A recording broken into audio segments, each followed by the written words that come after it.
Shalom, shalom. Another Monday night mayhem.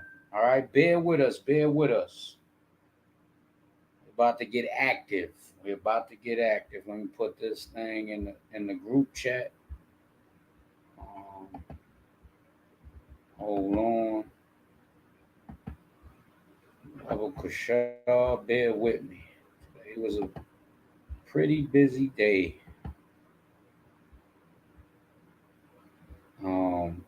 All praise, honor, glory to the Most High. Yahweh Ba'ashima Mashiach Yahushua. Bear with us, Israel. Bear with us. Gonna let a couple people get on. Let me send this invite. Yeah. All right. Let me send this invite. Lamech and Yakataz. The join is the link is in the building in the comment section. So if y'all want to get on, lock and load. Lock and load. All right. Let's start off with something real quick. Hold on.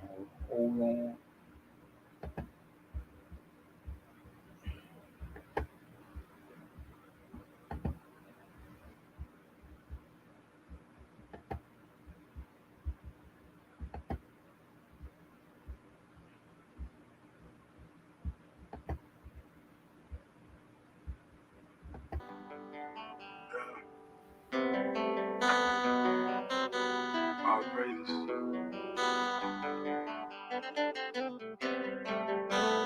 Contraband. I'ma love the Lord with all my heart and all my mind. I'ma love the Lord with all my soul all the time. I'ma love my brother just like I would love myself. I would give you my last, you could never call me self. I'ma go on to people even if they show me hate. I'ma go on to people even if they can't relate. I'ma go on to people, they got what we supposed to do. I'ma go on to people, they got what we supposed to do. No, I'm not saying I'm a prophet, nor am I saying I'm a god. Neither am I perfect, I'm just trying to show you right. It's a wrong for every decision you make. It's a wrong for every choice that you gon' make. Watch what you say. You just gotta understand, Most High got the plan. Most High, He the judge. He the one could lift you up out of the mess that you made. Take responsibility for your childish ways. Take a look at yourself in the mirror. Self-reflect at your life. Take a look at yourself in the mirror. Could you say you live right? Shouldn't you be following your spirit? What is it telling you? Shouldn't you be following your spirit? What is He telling you? I'ma love the Lord with all my heart and all my mind. I'ma love the Lord with all my soul all the time. I'ma love my brother just like I would love myself. I would give you my last, you could never call me self. I'ma go on to people even if they show me hate. I'ma go on to people even if they can't relate. I'ma go on to people, they got what we supposed to do. I'ma go on to people, they got what we supposed to do. Shout out to them scripts, that righteous flavor made a difference. Still up in the kitchen, whipping bait because we fish. Left up out that finally started brewing out of Christian. I packed up all my heart, now they saying that I'm tripping. Ain't no head without you see me going to the fullest. This thought ain't that stepped on, cause that top flow is the purest. I keep always with me, best believe I keep a witness. Torah always filter out my life, a pair of kidneys. Watch me mighty up and go through with no murmur. Big plate of that meat, had to get up off that girdle. I can't hate my brother, that's considered murder. I'm gonna keep my post and talk these words assertive. I'ma love the Lord with all my heart and all my mind. I'ma love the Lord with all my soul all the time. I'ma love my brother just like I would love myself. I would give you my last, you could never call me self. I'ma go on to people even if they show me hate. I'ma go on to people even if they can't relate. I'ma go on to people, they got what we supposed to do. I'ma go on to people, they got what we supposed to do.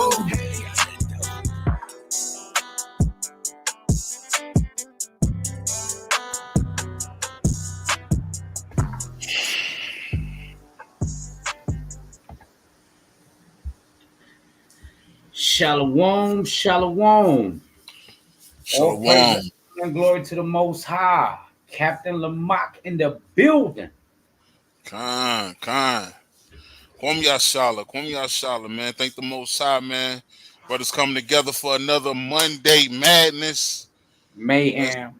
Mayhem Madness. It's going to take a couple of weeks, but, man, all praise to the Most High. Brothers get together, man. Do this thing. All praises. Shalom, shalom. Richard Moranis in the building. Shalom family. Yaakov. Richie. Yaakov in the building. Yaradan in the building. Mabon Kumya Sha'ala. Yaradan the Megalodon in the building, bro. Hey, man, send out the notifications. Try to share it onto your Facebook. You know what I'm saying? Wherever you can, Baba Kashar, to let the people know we're live with another Monday Night Mayhem. There's a lot to talk about, man. There's a lot going on, and I'm still adding stuff to the archive of what to speak about. But first and foremost, Captain Lamont, what you got on? You got anything to add or bring out before we go into the first joint? And the first joint we're going into is Bishop Whitehead, because he just got sentenced about 5 hours ago. So we got to talk about it. Gotta talk about it. Nah, man, other than that, man, you know, brothers know I got a thing for fishing, man. So you know, we gonna start doing a couple of videos. Me and a few brothers, man. That's what we doing, Hebrew fishing, you know what I mean? So we fishing in the truth, but we also, you know, we gonna fish in these lakes and ponds, man. Most out willing, man, we got a charter coming up for the brothers, house tripping, man. The Servants Assembly. Supposed to did it at the end of this month, but we'll most how willing do it next month. And we're gonna try to get all the brothers down, really see where their angling skills at, see if we could pull a whale in there, man, and you know, just through the spirit, man. Brothers getting together. So that's the only announcement I got. Con. All praise, honor, glory to the Most High, man. So, first and foremost, man, let's get right into it, man, because we're gonna talk about a couple of things. You got Hunter Biden, got convicted of 3 felonies. All praise to the Most High. Yeah, everybody and their mama in that White House is they just producing the most criminals, man. The White House is producing the most criminals between ex-presidents, modern presidents' children. Hey, man, white people are going crazy. They're going mad. You know, you got China, right? Not China, Japan. And I want to go into that because I want to show something that we always got to look depth and in depth and research stuff before we promote it, man. And I'm talking about Israelites, because we have this thing to promote fake news, man. It's like people see a meme or people see something on social media, and right away they share it without doing diligent research, and all it takes is a Google search. Yo, just figure out if it's fake news or not. You see what I'm saying? But a lot of our people don't take the time to do that. We quick to press the share button all the time, and we don't know what's really going on, man.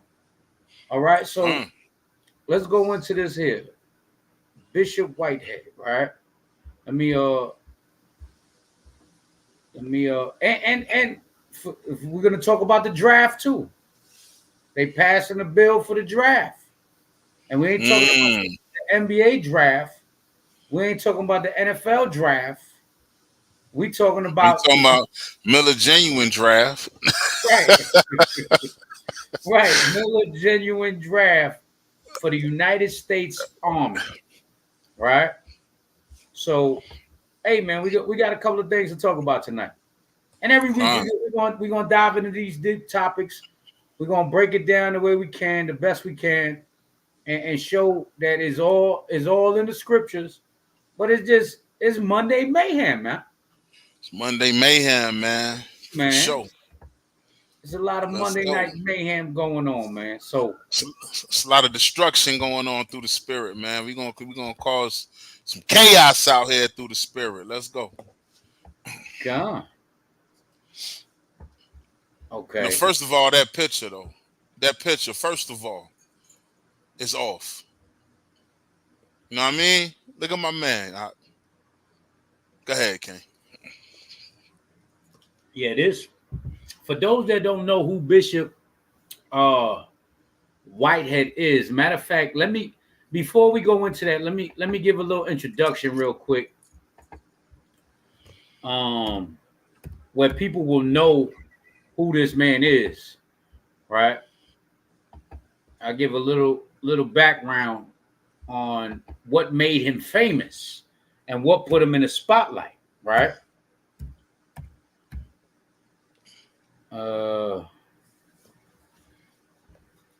Okay, let's see. This is what put this Joker in the spotlight first, right?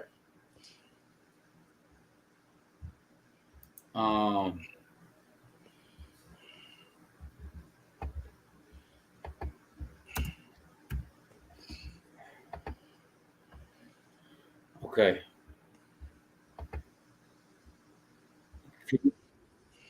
Can you see?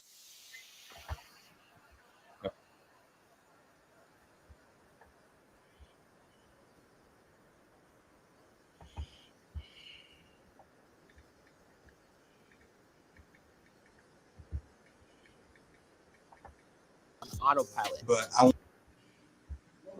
So for those that don't know, right?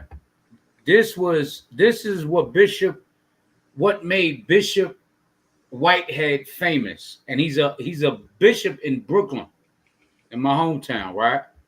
In Flatbush, Brownsville section, right? Check this out. Yo, all right. Yo, all right. More than $1 million worth of jewelry stolen, all while a renowned Brooklyn bishop presented his Sunday sermon. They took all of my wife's jewelry and took all of my jewelry, and then they left. However, these young men didn't know that cameras were on. The Leaders of Tomorrow International Ministries live streams its services, and last Sunday was no different. As Bishop Lamore Miller Whitehead addressed his congregation, a group of masked gunmen interrupted. Everybody stay still. Nobody move. Nobody move. Whitehead detailed the incident on Instagram Live, captioning the video, "Yes, they robbed me in my church." And when I seen the armed men come in, you know, it was specifically for me. And of course my wife.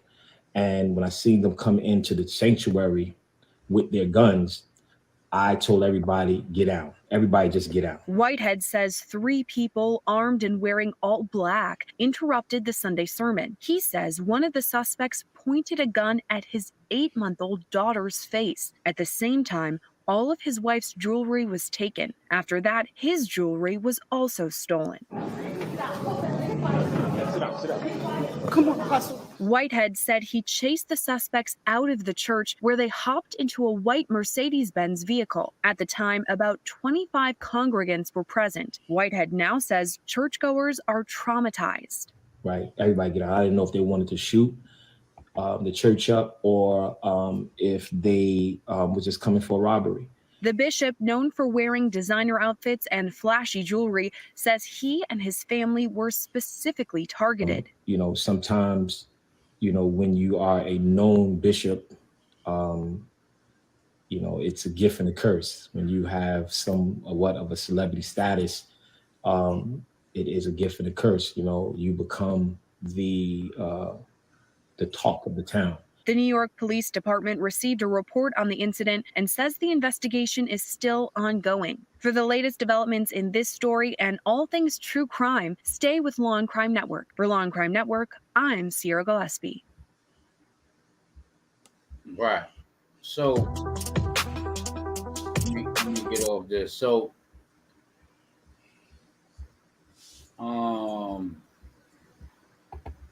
So Bishop Whitehead, right?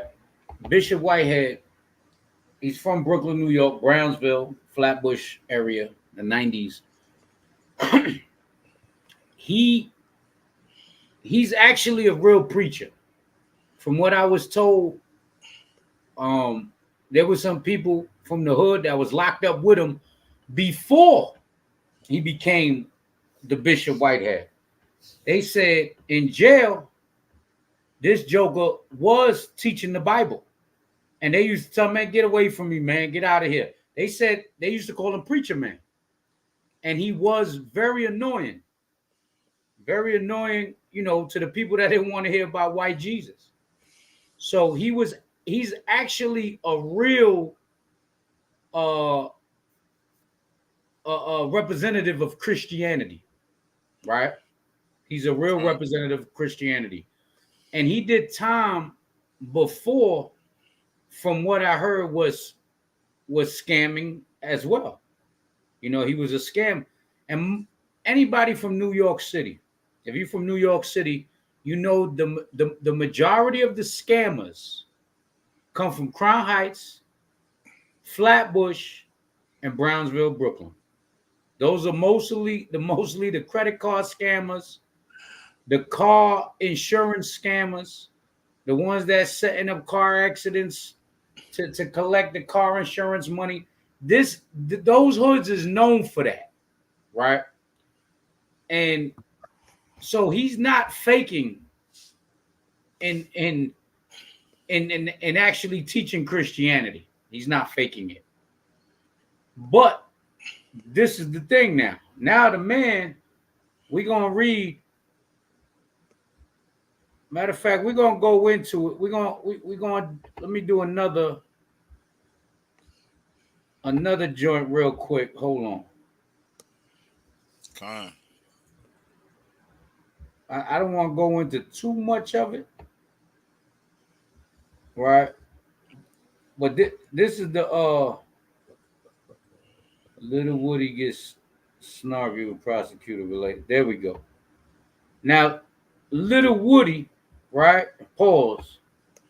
But Little Woody is the guy that's supposed to be, right? Wait. Little Woody is the one. No, what am I talking about, Little Woody? Little Woody, why Little Woody popped up? No, Little Woody's from the damn Young Thug case. Why the hell? That's why it was definitely pause. That was definitely a pause, man. Hey, yeah. And that's why I kind of got mixed up because, listen, I've been watching this dude for a while, right? I've been watching this ongoing thing with this Joker. And the person that robbed him, it was not Little Woody, but it was another cat from the hood that this dude had relationships with, like a relationship, like from what was told to me, they were both locked up before together. So he got him to rob. He got him to rob his church and rob him for the jewelry for a scam, right? For insurance fraud because the jewelry was insured. That's why I told you exactly how much it was, right? But when the heat came down, son gave up. Bishop Whitehead gave up the dude that robbed him. And when the police got on the man's tail, he got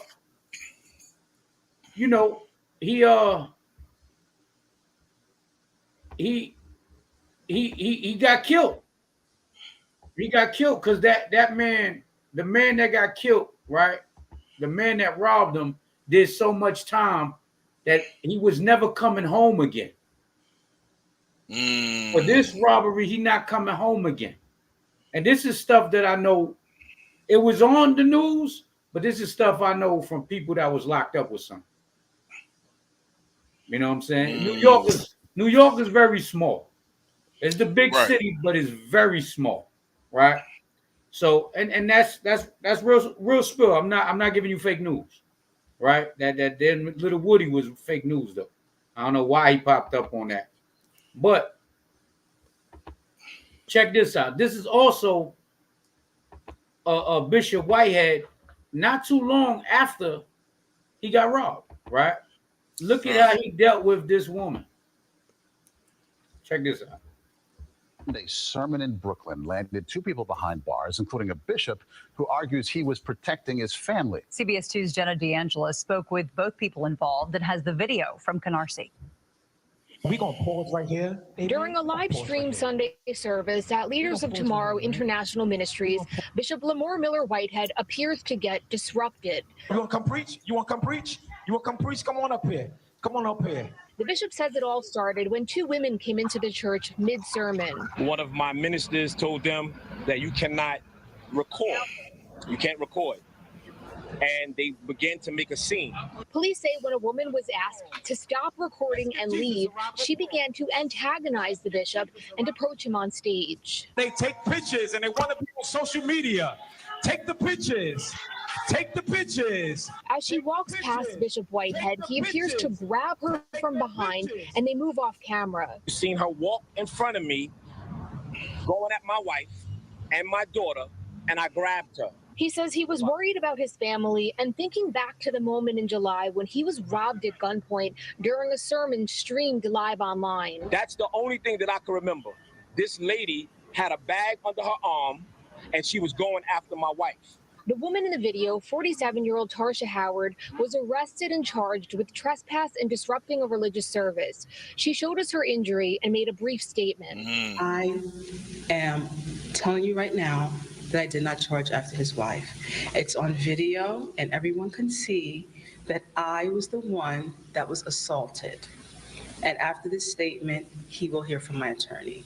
The bishop was also taken into custody, but shortly after released, now criticizing the NYPD's handling of the incident. I was treated like a criminal.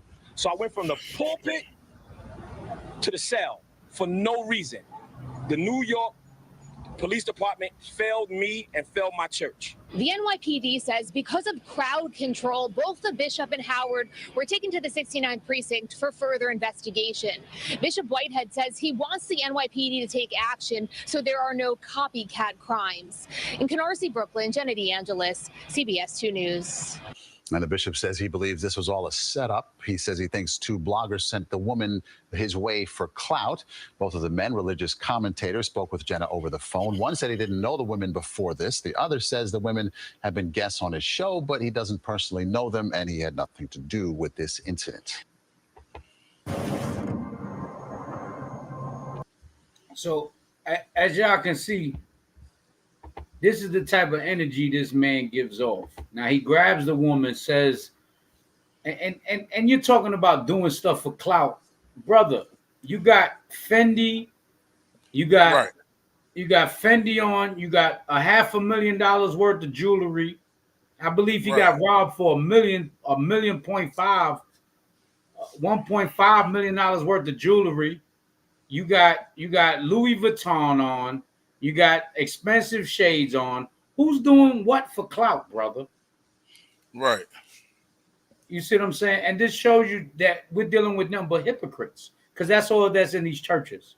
It's hypocrites from the pulpit to the parishioners, right?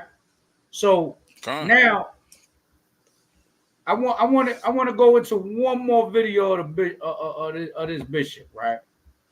Let me get one more of this bishop, right? And then he talk about they treat him like criminals. Nigga, you did time before. You are a criminal.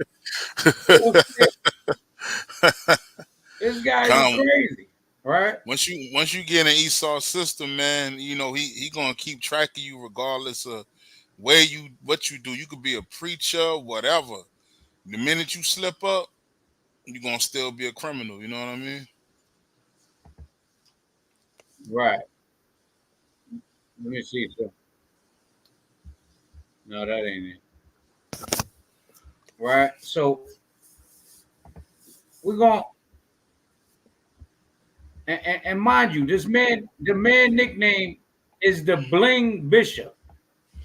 That's what they call the nigga. The bling Bishop.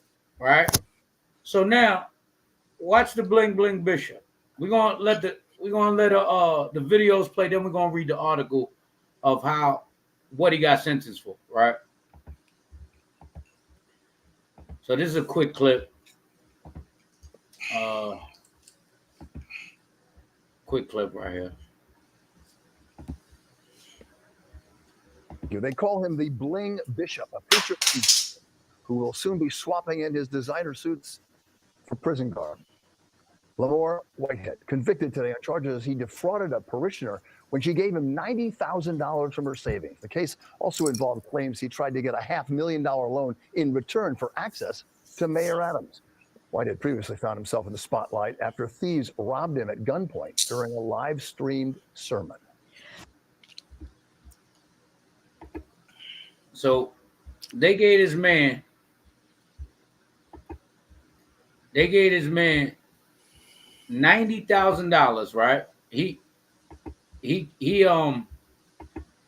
got $90,000 from a old Eve, an old sister in the church, and then he tried to get a $500,000 or $1 million.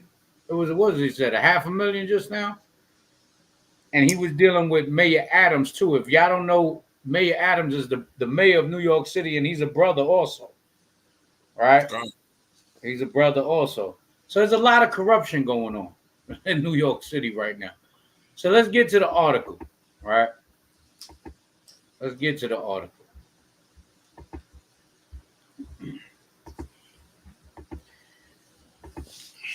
We're gonna time into this, then we're gonna jump into the next topic, right? You can see the article. Okay.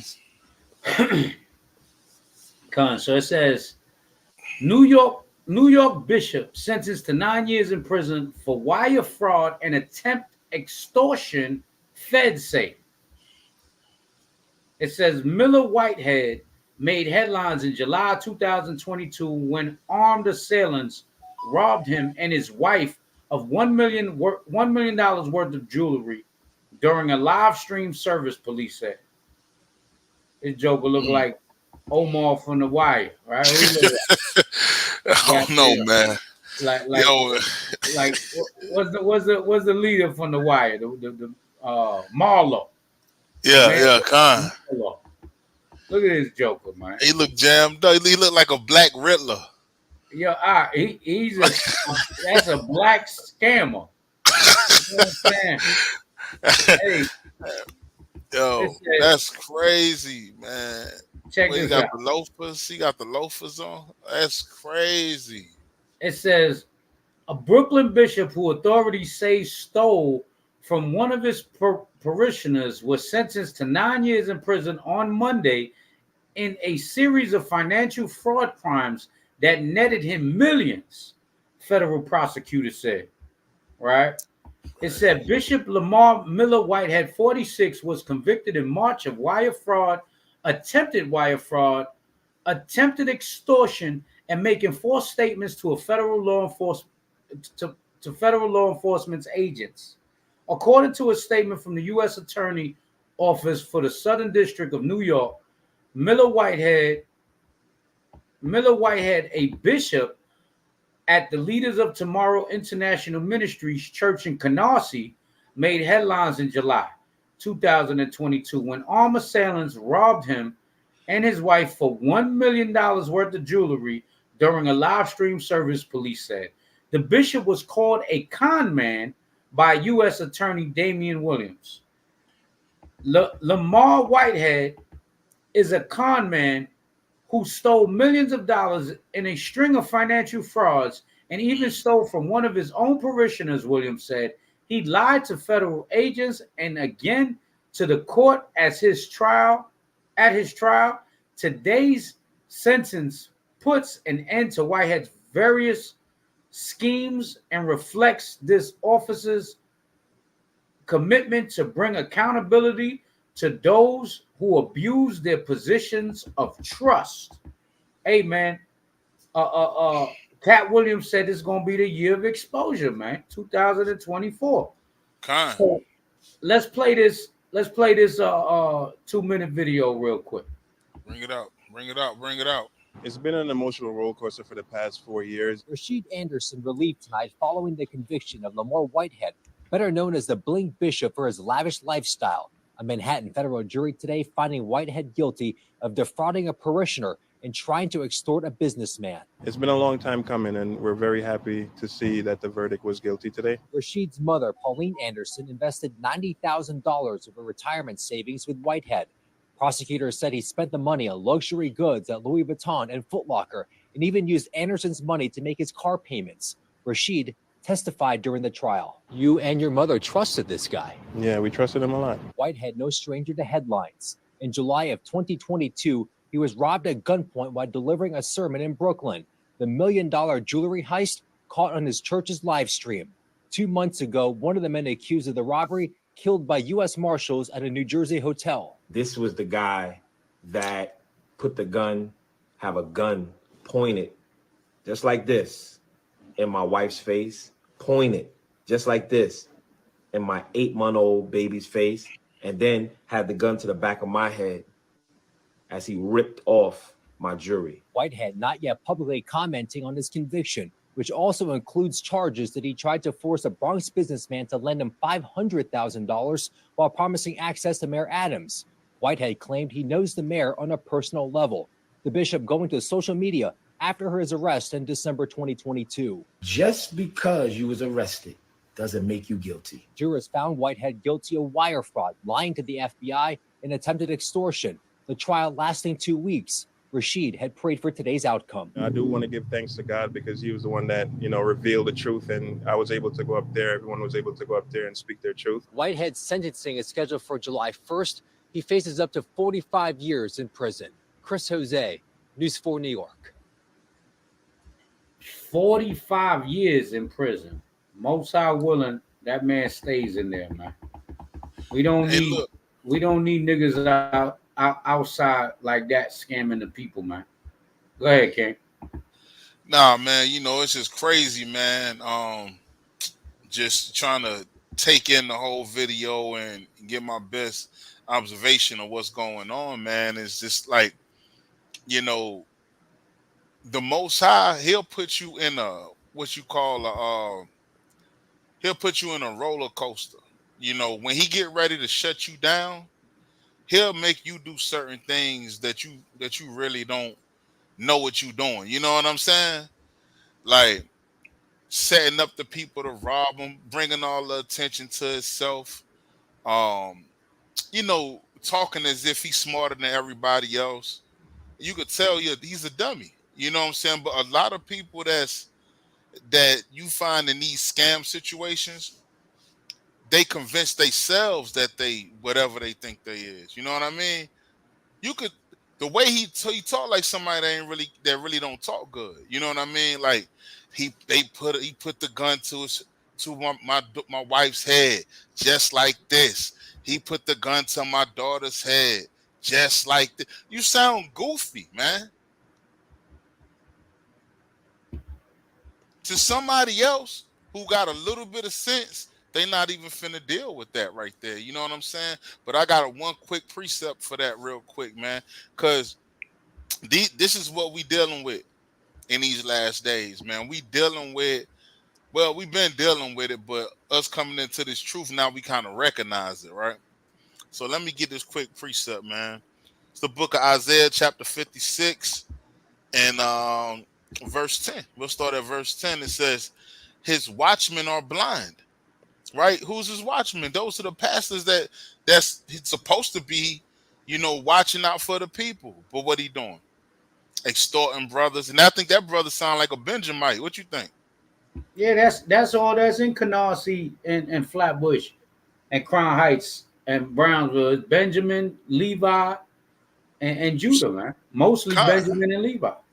And facts, because I seen the Levite flags in the background in the alley. You know what I'm saying? So, you going at your own people, man. It says our watchmen are blind. They're all ignorant. They are all dumb dogs, man. They cannot bark. What's his job? What's his job as being a leader for our people, right? Showing us the truth, protecting us from harm, right? giving us the truth, showing us how to get our lives in order, teaching us the commandments, whatever the case may be.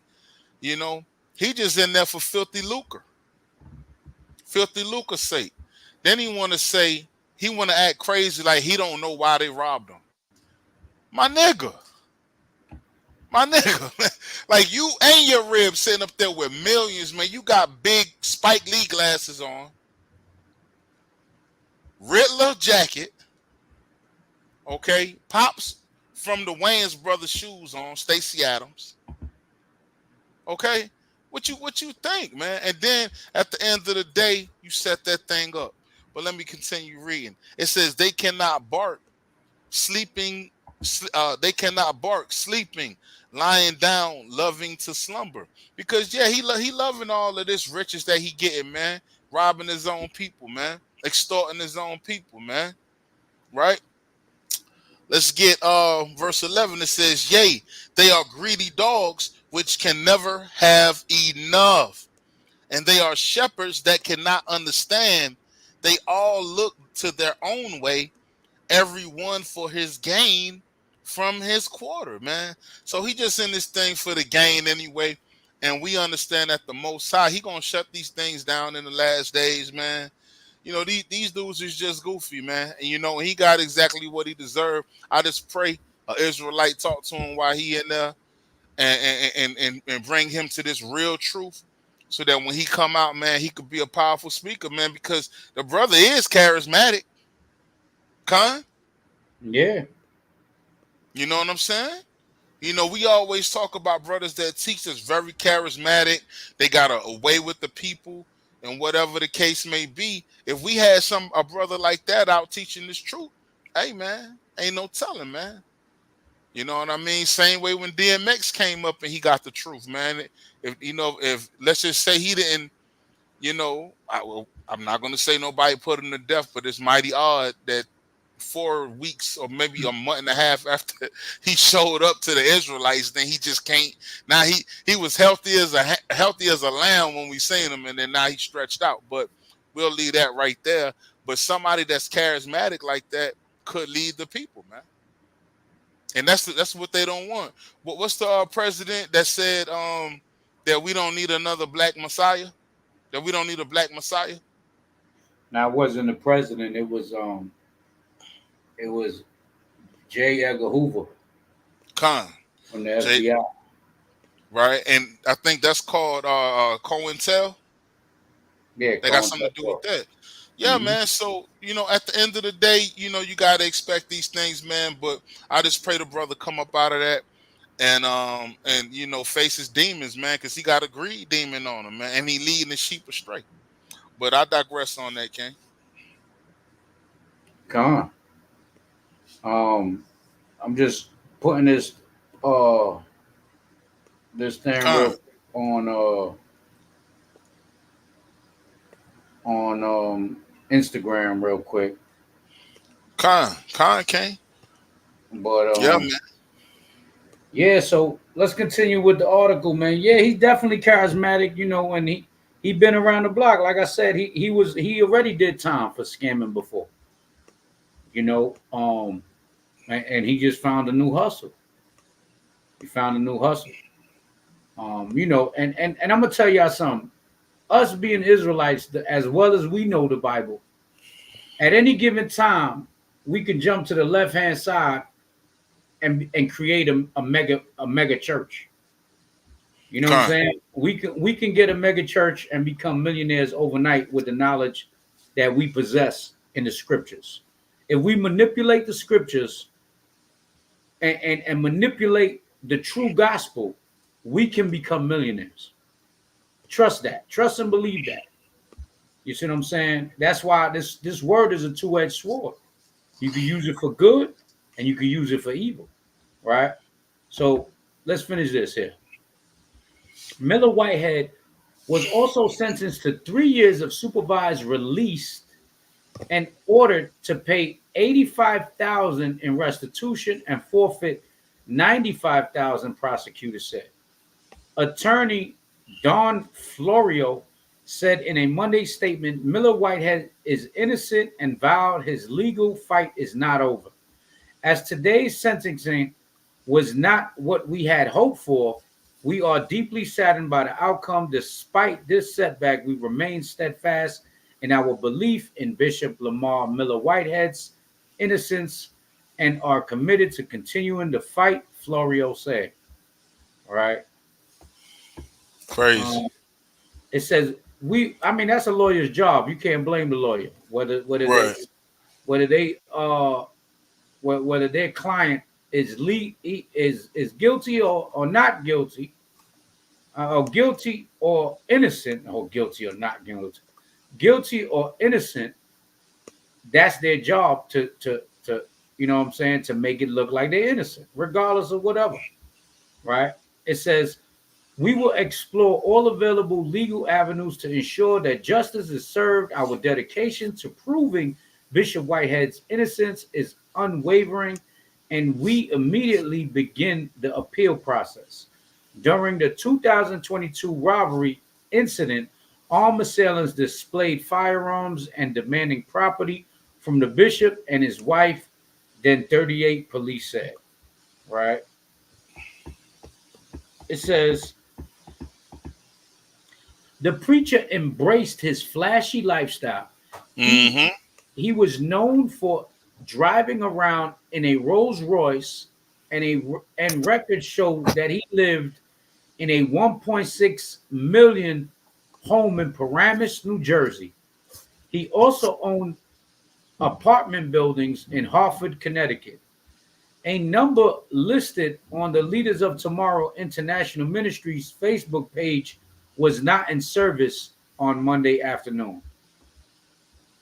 Miller Whitehead convinced one of his parishioners to invest about $90,000 from her retirement savings with him by promising he would help her buy a home. Prosecutors said he spent that money on luxury goods and personal expenses and didn't pay her back when she asked, prosecutors said. Who does this sound like? Off that right there, who does this sound like?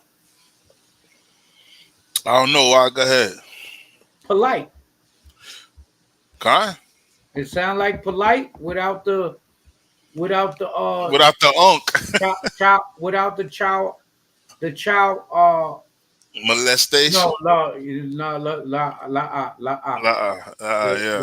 The child endangerment. The child endangerment that he put on that little girl. Okay, you gotta be easy. Follow my lead with them words now. He also extorted a businessman of $5,000, prosecutors said, and tried to convince the same man to lend him $500,000 and stake in real estate transactions in return for favorable actions from the mayor of New York City, prosecutors said. So that's what he was. He said, I'll get the mayor to help you if you need him. If you give me $500,000. Ain't that something? I wonder how much he was going to break off the mayor with. Crazy. Miller Whitehead could not deliver on his promises he made, prosecutors said. He also submitted a fraudulent application for a $250,000 business loan that included doctored bank statements and claimed he had millions of dollars in the bank and earned hundreds of thousands of dollars in monthly revenue. He submitted similar fraudulent applications to various other financial institutions, stealing millions of dollars in the process, prosecutors said. This guy didn't stop. He was on his ditty. He can't stop, won't stop. Right? You know? So that was it on Bishop Whitehead. I want to read a few scriptures. You want me to get it or you got it? You can. What you want?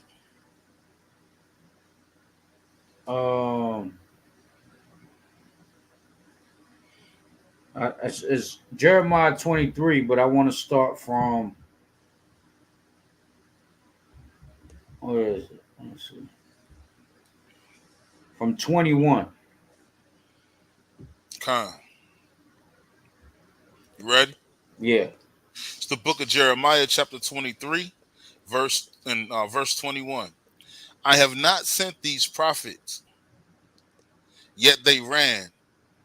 I have not spoken to them, yet they prophesied. So now you got to ask yourself, the Most High saying he ain't send these prophets, right? He didn't send them. So if the Most High didn't send them, who sent them? Come on. Spiritual demon Satan. That's what you got to ask yourself. If the Most High ain't sent this demon, who sent him? You know what I'm saying? He got permission from somebody else. Go ahead. Verse 22.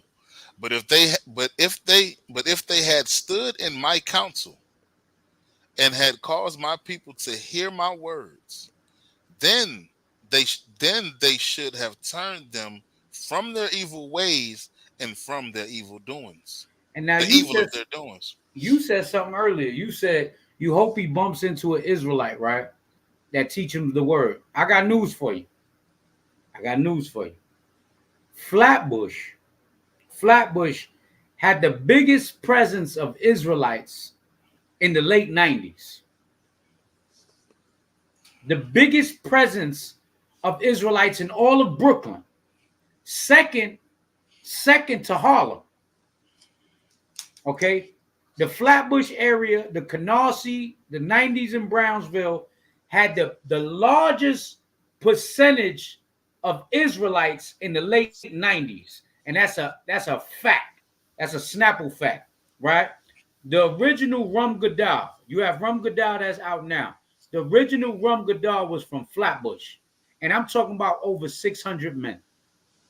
You know what I'm saying? They had the IUIC numbers before IUIC. And they were all Benjamites and Levites, just the same as population as over there.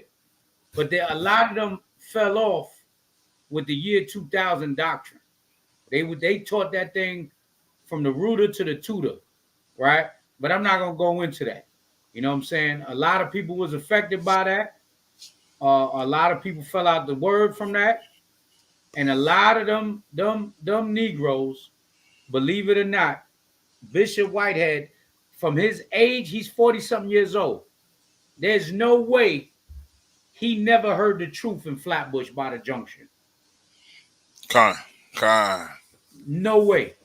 They was out there. They was out there on the highways and byways. And Flatbush, I'm going to tell y'all something too. The Flatbush camp, right?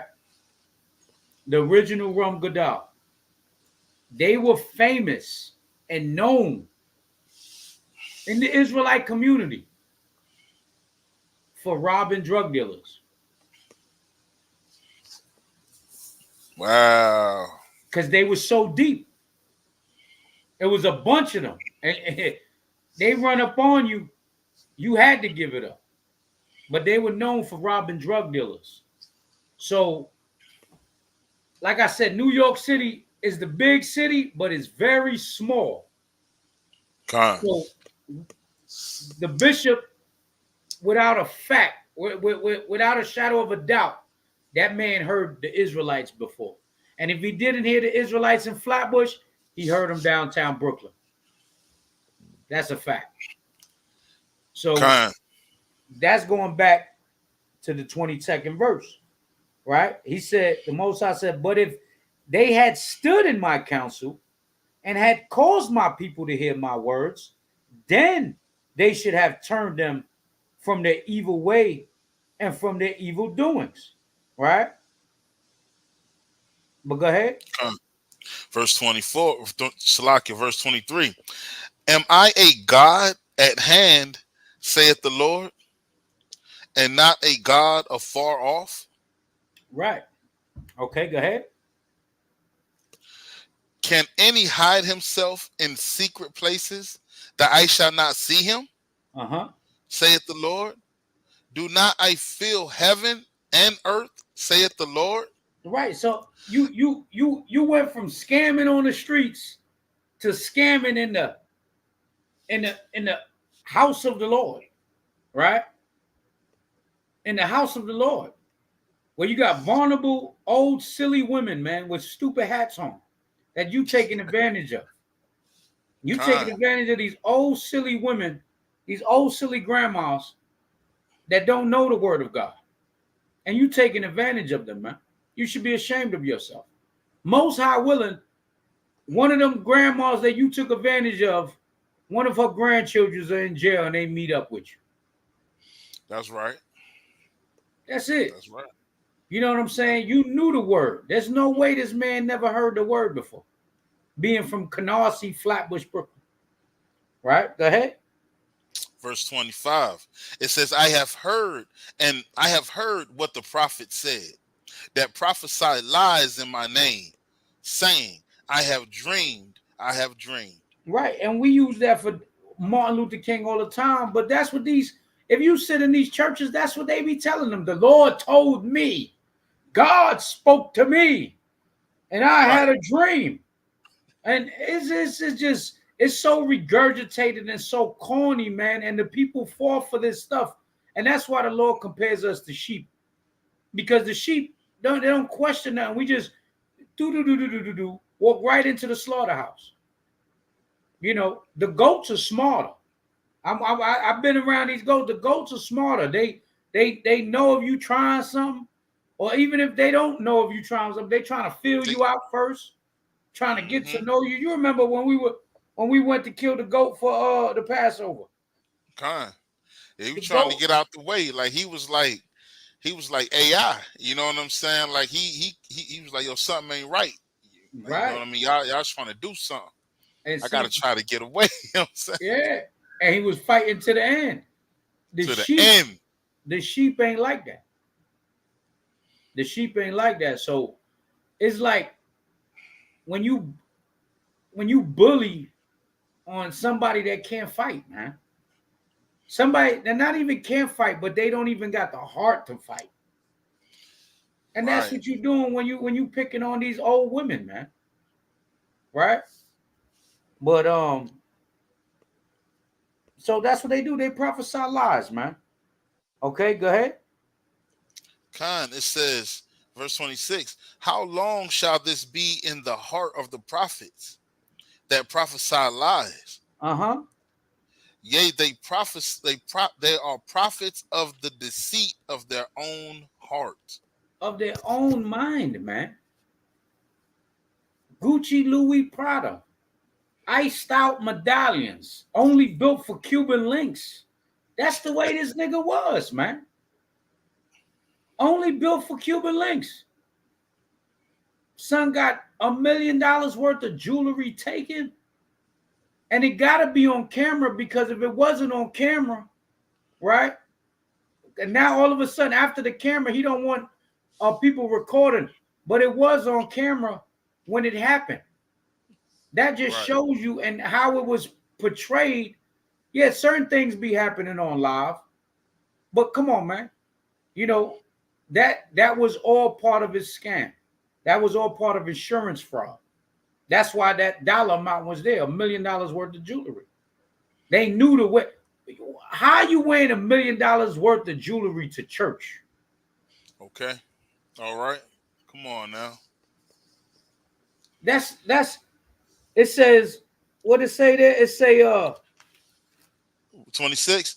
How long shall this be in the heart of the prophets that prophesied lies? Yea, they are prophets of deceit. Right. From your own heart, man. From your own mind. What makes you so comfortable knowing that most of the people is poor? Most of the parishioners are poor in your church, and you coming out here wearing $1 million worth of VS diamonds. When that light hit, you got, and then you got, if you got women in there with their husbands, they sitting up there looking like, damn, Bishop shining. Mm-hmm. I won't mind giving him some of the Poontang. See that? And that's what happens. All of that is enticing to the carnal eye. And the stick-up kids. And the stick-up kids. You see what I'm saying? But I think that's it Right. on the bishop. You know what I'm saying? All right. We're gonna drop that on the bishop. You Well, know what I yeah, mean? King. They prophesied deceits though, man. You know what I mean? They got sisters deceived, man. They there to deceive the people, man. You know, if I donate this amount of money or whatever the case may be, then I could rise up and be like the pastor. I could have the jewels and the diamonds and the chains, and the Most High bless me with this and bless me with that. You know what I mean? But hey, they just get if I could think of the scripture, man, where Yahweh would say that you lead my sheep to the slaughter, man. You know what I mean? You lead them to the wolves, man. And that's what he doing. Right. So check this out now, right? This was this was sent to me, but this is on there, right? This was sent to me. Now, it was sent to me by a couple of folk, and I seen it and I heard about it. But you know what? I'm gonna save it for the last. I'm not gonna explain it. But let's read it first. Right? This would be very interesting. This would be very interesting, right? Check this out. It says, Japan offering $75,000 for black men to impregnate their women. Right? And you got a picture of a brother with the Wu-Tang Clan. Right? Here goes the Shaolin. It looked like the Jizza when he was younger in the Shaolin. Looks just like the Jizza, man. Right. So it says Japan's birth rate is declining, but the government is taking steps to encourage families to grow. Starting in 2025, pregnant women will receive 100,000 yens, around $660 in financial aid, plus consolation support throughout their pregnancy. They have a video. Is this a video for YouTube? Let's watch it.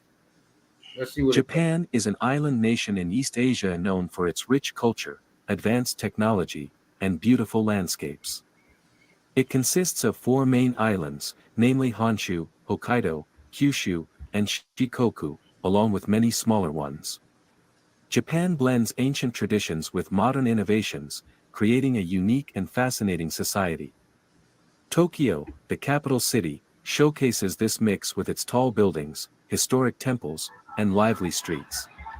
Japanese cuisine, such as sushi, ramen, and tempura, is famous worldwide, and traditional arts like tea ceremonies and flower arranging are still practiced today. Natural wonders, from Mount Fuji to cherry blossoms in spring, add to Japan's charm. Japan has a strong economy and is a leader in technology, cars, and electronics. It also influences global culture through anime, manga, and video games. With its dedication to harmony and craftsmanship, Japan is a captivating place that combines the old with the new. However, Japan faces significant demographic challenges. It's now or never to tackle declining births and the shrinking population, the country's leader warned last year, nearly 8 years after his predecessor had pledged to confront the demographic problem head-on. This year is no exception. The number of new births fell for the 8th consecutive year in 2023, reaching a record low and showing a 5.1% decline from the previous year, according to preliminary data released by the government this week. The demographic crisis is one of Japan's most urgent issues, with multiple governments failing to reverse the falling fertility rate and growing elderly population. More people are dying than being born each year, causing the population to fall rapidly, affecting Japan's workforce, economy, welfare systems, and social fabric. Japan is not the only country with this problem. Its East Asian neighbors, including China, Hong Kong, Taiwan, and South Korea, face similar issues, as do several European nations like Spain and Italy. A day after Japan released its preliminary data, South Korea released its own figures showing its fertility rate, the world's lowest, dropped again in 2023. Unlike many developed countries with low fertility rates, such as the United States, Japan, and other East Asian nations have avoided using immigration to increase their population. Experts say Japan's crisis is unique because it has been decades in the making its impact particularly severe now, with relief unlikely soon. Whatever path Japan takes will likely serve as a roadmap for other countries facing similar challenges, offering a glimpse into their potential future. According to Japan Times, Japan's cash handouts for pregnant women will become permanent in 2025. The government plans to give 100,000 yen to pregnant women from the time they conceive until after they give birth, starting in fiscal 2025. The plan, announced by the Children and Families Agency during an experts panel meeting on Tuesday, involves giving 100,000 yen to all pregnant residents of Japan when they report their pregnancy to their local municipality office. Children's Policies Minister Masanobu Ogura said the next few years might be a last chance for Japan to stop its declining birth rates. If births continue to fall at the same rate as since 2000, the young population will shrink twice as fast in the 2030s. Many young Japanese are hesitant to marry or have families because of poor job prospects, work cultures that don't support working parents, especially women, and a lack of public tolerance for small children. To address these issues, Ogura's plan proposes more financial help, including government subsidies for childrearing, more generous student loans, and better access to childcare services. It also aims to change cultural attitudes towards more gender equality both at work and at home. The plan includes more government help for companies to encourage more male employees. I hope y'all listening, right? Not one time did they say they offering 75,000, right? And if you listen to the video, it says that right up there. It says not Japan not offering 75,000 to foreign men to impregnate, right? It says that on the top right here. So I just want to show you to take paternity leave, which has been a concern for working fathers fearing retaliation. While diverse views about marriage, childbirth, and childrearing should be respected, we want to create a society where young generations can marry, have, and raise children as they wish, Ogura said. The main goal of our measures to tackle low birth rates is to reverse the trend of declining births by supporting individuals' pursuit of happiness. For foreigners living in Japan, the new measures mean they will benefit from financial support if pregnant, with a 100,000 yen cash handout becoming available from 2025. Access to improved childcare services and a push for gender equality at work, including greater acceptance of paternity leave, will help foreign families balance work and family life better. Additionally, more generous student loans could make higher education more accessible. These changes we're not going to keep listening, but I just read the top of that, right? And if you heard the video, what the video is saying, that they're offering 100,000 yen to the women that's impregnated, from when they're impregnated to when they give birth. So it's $660, whatever it was, I guess a month, a week or a day. I don't know what it is, but because their birth rate is low. But let's keep reading this, right? It says this aid comes in two parts. Oh, there it goes. It comes in two parts. $50,000 during yens during the first constellation, and the remaining 50,000 after birth or during another meeting. If you're having twins or more, you'll receive an extra 50,000 yen for each child. It says this aid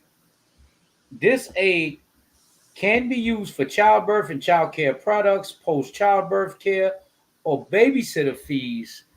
The government hopes this support will ease anxiety and financial burdens, encouraging more couples to start a family.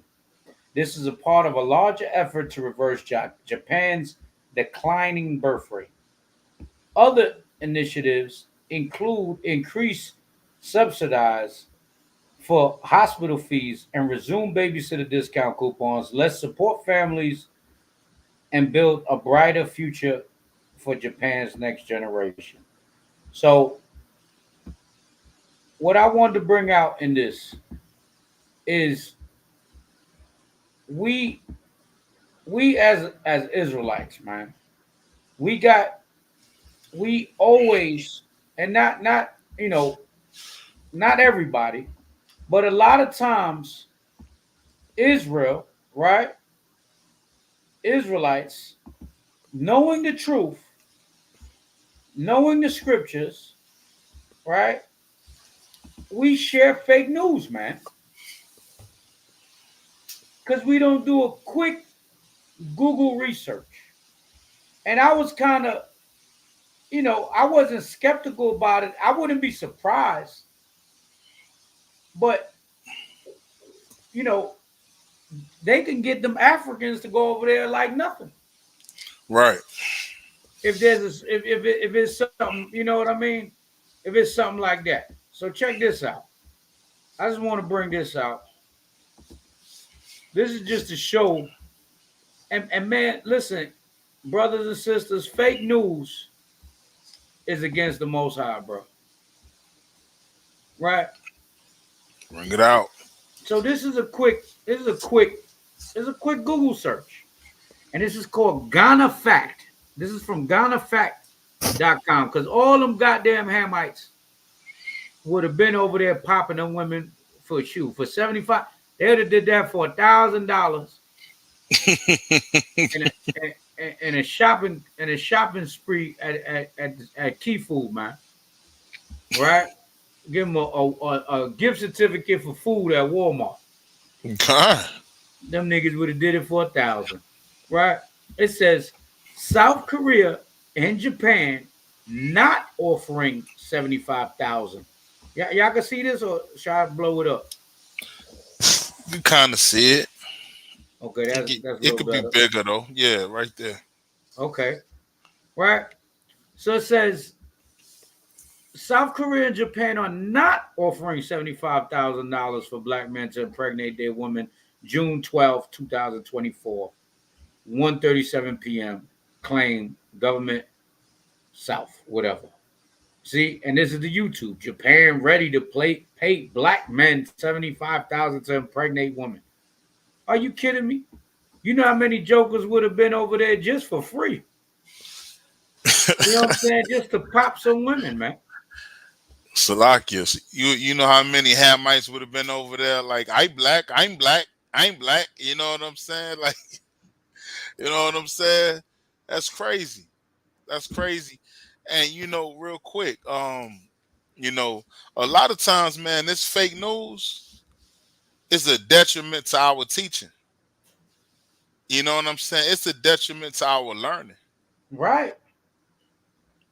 You understand? Because you may have people to follow you, or people that, they may take what you say more serious than the next man. But if you passing on folly,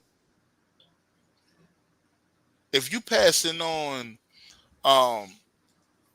fake truths, you know better than these other nations. You know better than Esau. Ain't that what Esau do, Chief? That's what a lot of niggas do, man. Hey, ain't that right, LeMay? There you go. Ain't that right, LeMay? I ain't dealing with you, Chief. I ain't dealing with you because I know where you go. I know where you go with that. That's crazy, but that's the truth, though, man. Man. We feed each other folly. You understand? If you preach it week in and week out, the scriptures say, be diligent. Do roughly paraphrasing, be diligent. Do diligent searches for the truth. Right. That's what I wanted to get real quick. While you saying that, get Deuteronomy 19:18. Gotcha.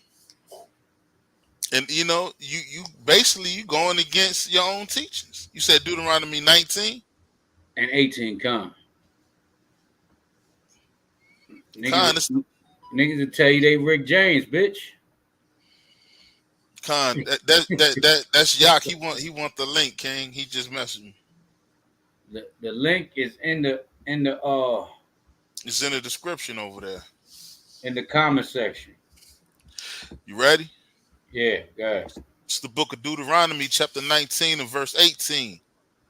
And the judges shall make diligent inquisition. And behold, if the witness be a false witness and hath testified falsely against his brother, then shall ye do unto him as he had thought to have done unto his brother. So shalt thou put the evil away from among you. See, now are we lying on Israel? Is it about Israel now? No. This is Moab, right? No, Ammon, the Japanese. But you're putting in black men in there. You know what I'm saying? What if Jake is so simple? What if Jake catch a flight to Japan right now because he heard somebody said that he's on the next plane flying, nigga? You know what I'm saying? You got Jake listen to an Israelite brother that's renowned or knows something that been around, but just shared it because they seen it on their social media. Now you got 100 Judites, 200 Benjamites, about 1,000 Levites, and 500 Puerto Ricans, and 300 Dominicans, and they all on their way to Japan, man. Right. They all on it. Now, they off for doing that. It's judgment on everybody. But, hey, where they got the information from? They got it from you. You see what I'm saying? So people got to realize that, man. You gotta do diligent inquisition before you put something out there. You know what I'm saying? Make sure. I'm guilty of it. I got caught out there. You know what I'm saying? And I do diligent research, but I ain't gonna lie to you. Every time I say something, I rough draft it and I send it to my rib first. And she be fact checking it. She be like, that's fake news. That's fake news. You see what I'm saying? And she's always telling me the same thing. You know what I'm saying? Watch out for what Israel be saying, because Israel pump fake news, man. And real quick, King, you know, and a lot of times, like, I believe that their mind is in the right place. You understand? They don't know. They think, like, you know, when something come up, especially if it's something about the liberation or the salvation of Israel, or, you know what I mean, different things like that. They like, yo, as soon as it come up, they like, yo, I got to get this to my people immediately, right? But they're not doing diligent research on it. And then, you know, I mean, like I said, it's coming from a good place. And, you know, we against these other nations. And we know that these other nations love our women. Pursuing, what's that? I believe it's the book of Judith, when it goes into, you know, how these other nations wanted to kill the men for how beautiful our women was, and so forth and so on, and how the so-called white women, we know for a fact that they'd like to deal with Jake on a sexual level, right? You know, so we know this, so then we kind of push that, like, okay, look, see right here, see, okay, well, your mind is in the right place, but it's fake news, right? Let me get a real quick precept, man, on Ammon, man, because first of all, we looking at all of this really is prophecy in a nutshell. Okay, we understand that the Most High is not allowing Ammon and Moab into the Holy of Holies. Right, he's gonna break them down little bit by little bit. They're his wash spot over Edom, right? So let me get Deuteronomy 23, and this is going into the classic that everybody goes into, but we'll start at 2. It says, a bastard shall not enter into the congregation of the Lord, even to his 10th generation shall he not enter into the congregation of the Lord. So now we know that this is the context. The context of this of this chapter is who can get into the holy of holies and who cannot get into the congregation, right? So for all you, I'm not even getting into that because that's a whole nother. You know where I want to go with that, but I'm not gonna get into that, right? So that's the focus of the chapter is who can and who can't, right? Now, verse 3, it says an Ammonite, which is the so-called Japanese man, woman, and child, or a Moabite, which is the so-called Chinese man, woman, and child, and and the rest of them too come from both Ammon and Moab. All that Korean and all that, that's just a branch of Ammon and Moab. So they chiefly still the same, come from the same two brothers. It says, shall not enter into the congregation of the Lord, even until their 10th generation. Shall they not enter into the congregation of the Lord forever? Right? So when you start seeing these declining childbirth and all these different things, you got to understand the Most High is getting all this prophecy in motion, right? They're not getting nowhere anyway. They're not going anywhere anyway. So you have to look at it that way from a biblical standpoint. But we have to understand that again, our responsibility as leaders, captains, eldermen, judges, whatever you want to call yourself, is to lead our people in the right direction. It's not to lead our people into whatever our heart, which is our mind, says that, that's what it is. You haven't done any diligent research, and we just read early, was that Deuteronomy 19, that it's a commandment that we do diligent inquisition. If we don't do that, like the Church of Berea will go into the scriptures to see if Paul and them was telling them the right thing. So you got to look at everything that way with a fine-tooth comb, and that's where I'm going with that, right? So I digress. Shalom. Yeah, Shalom.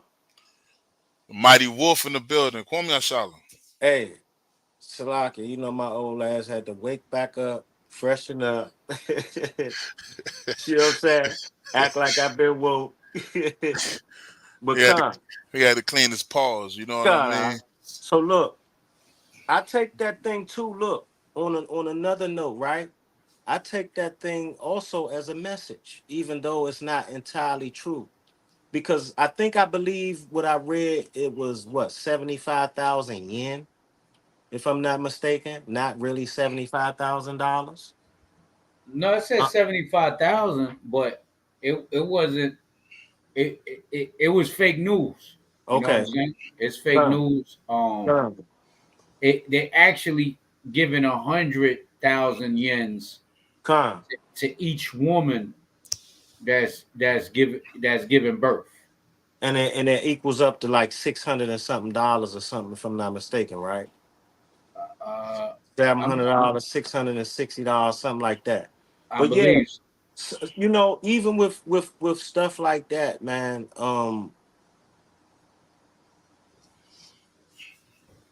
that type of news is not so much damaging, right? It's fake, but it's not damaging. And I look at those type of things as what's going on now today. Those things is like a wake-up call for our women.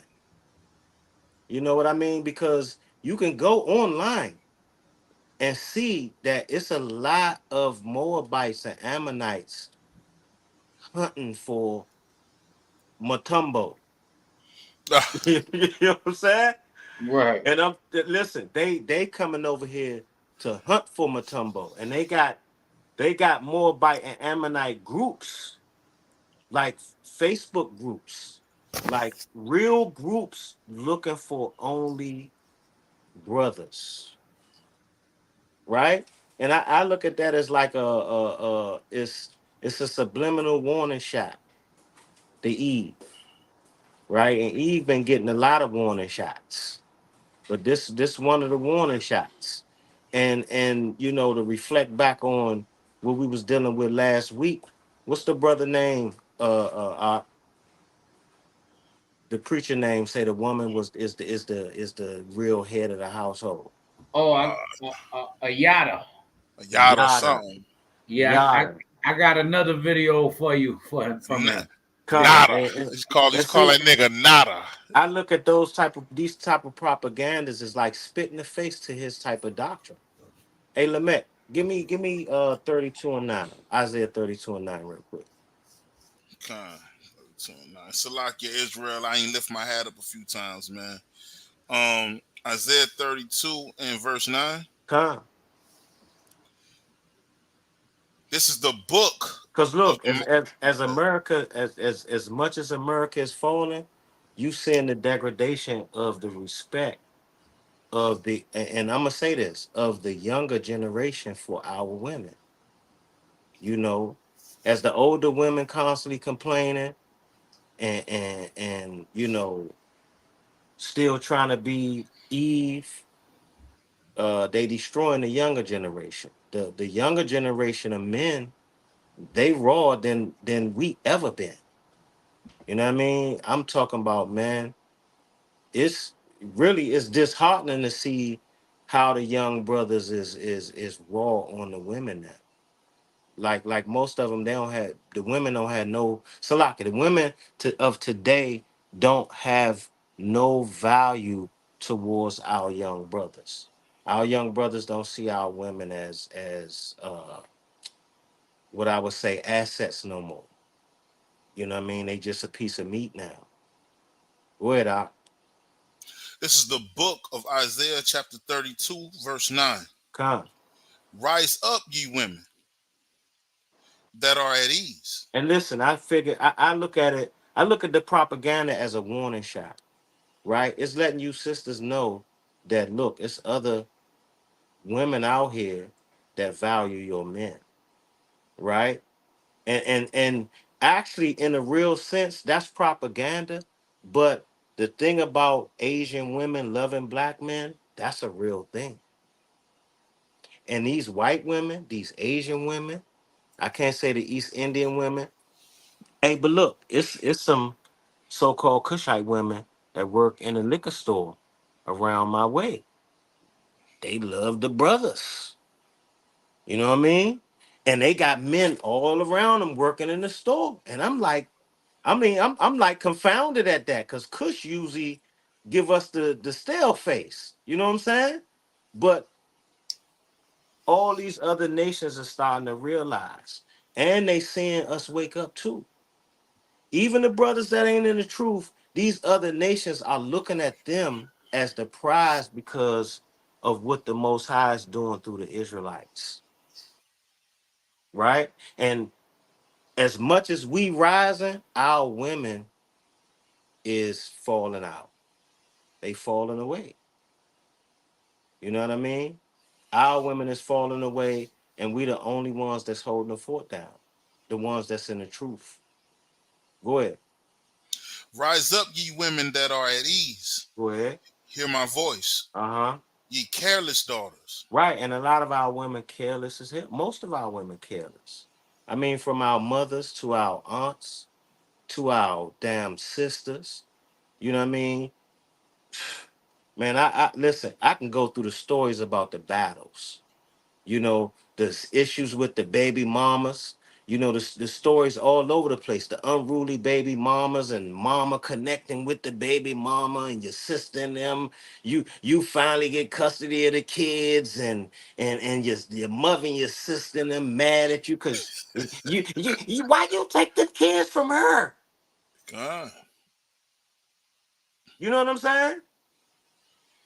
Go ahead, Op. It says, give ear unto my speech. Uh-huh. Many days and years shall ye be troubled. And our women troubled as hell. And you know what they do? What they try to do is they try to take that out on us and the children. Right? Our women troubled. They won't say it, but that syndrome of wanting to be independent, that syndrome of saying F niggas, you know what I'm saying? That's a mental issue. That's an issue. That's an issue from them curses. Right? And us Israelite brothers, we understand that. And I know y'all probably, a lot of people probably confounded right now that I'm kind of calm dealing with Eve, man. Listen, I done barked on our sisters hard for a long time. Now there's time for the solutions to come. You know what I mean? Y'all can go back. Everybody can go back and see me go hard on our women. It's time for this stuff to get in order, man. You know what I mean? Because our relationships is over with. You know what I mean? And my mind gets so jumbled when I talk about this that I stutter now. I got so many things like jamming me in my head about family situations and relationships, man. It just be like a glitch. It be overload on information. You know what I mean? But read that out. Finish reading that. Khan, it says, many days and years shall you be troubled, ye Con, careless women. Con. For the vintage shall fail. The And listen, gathering. let me back it up again. So many days and years shall you be troubled. You should be troubled with your children, the children you raise. You know what I mean? A lot of our sisters, I see, and I see this throughout a lot of situations, man. Sisters, you know, they kind of destroy the children and get back to the father, right? I was speaking with a brother yesterday about a situation with him, and I seen this brother, and indulge me for a minute, y'all. You know what I mean? We talking some grown man stuff, you know, and it's the same thing, somewhat the same thing he said to me yesterday. He said, "Man, I love this type of talk, this grown man stuff, man. You know, every time I got brothers coming around here, they always talking about ass and partying and so forth and so on, man. I don't get this type of real conversation. You know what I mean?" So he had his oldest son there, and his oldest son is going through some things now with his child and the mother. You know, I have an older son. He has a daughter. So, you know, our job is to try to educate the generation now and how to carry through. You know, even things I did in my past. You know, I can't say that I was totally always wrong in my dealings with my children's mothers that I'm not with right now. But I can look back and say I was young. You know what I mean? And those things, certain things I wouldn't have did, or certain things I wouldn't have uh dealt with the same way, right? Um, Khan. so Slockett, go ahead, finish that off. Khan. Go Where to the vintage verse. That was my point. Khan, it says, many days and many years shall ye be troubled, ye Uh huh. careless women. Uh huh. For the vintage shall fail. Uh huh. The gathering shall not come. So all that stuff that y'all been looking for since Genesis 3, the Most High telling y'all that stuff gonna fail. The independent woman situation, the y'all don't need it. Y'all the only ones that say y'all don't need a man. Y'all the only ones that say y'all the strong women. You know what I mean? I don't hear no Chinese women say they the strong Chinese women. I'm the strong. Look at strong Becky over here. I'm the strong Becky. You know what I'm saying? I'm the strong Guala Guala. You know what I mean? I'm the Except me strong wrong. dot head. You know Khan, what I mean? let me add to that real quick, Go ahead. King. You know what I'm saying? Because, that's where the real issue come in at. You know what I mean? A lot of the real issue come in. Um, and the reason why these type of posts get pushed, even though it's fake news, is because of that. This is a real thing. From my rib to I'm pretty sure everybody's rib. Yo, it resonate in their spirit that one of these other nations is gonna take they black men. They talk about it so much because it's a thing. So that when we see stuff like this get pushed, when we see little posts like this, we like, yo, I guarantee that's the truth. But it ain't the truth. It ain't the truth, man. Look, the scriptures say that we're a nation not desired. You know what I'm saying? If we dealing with maybe something from a physical standpoint, man, like look at the basketball players, man. Look at the football players.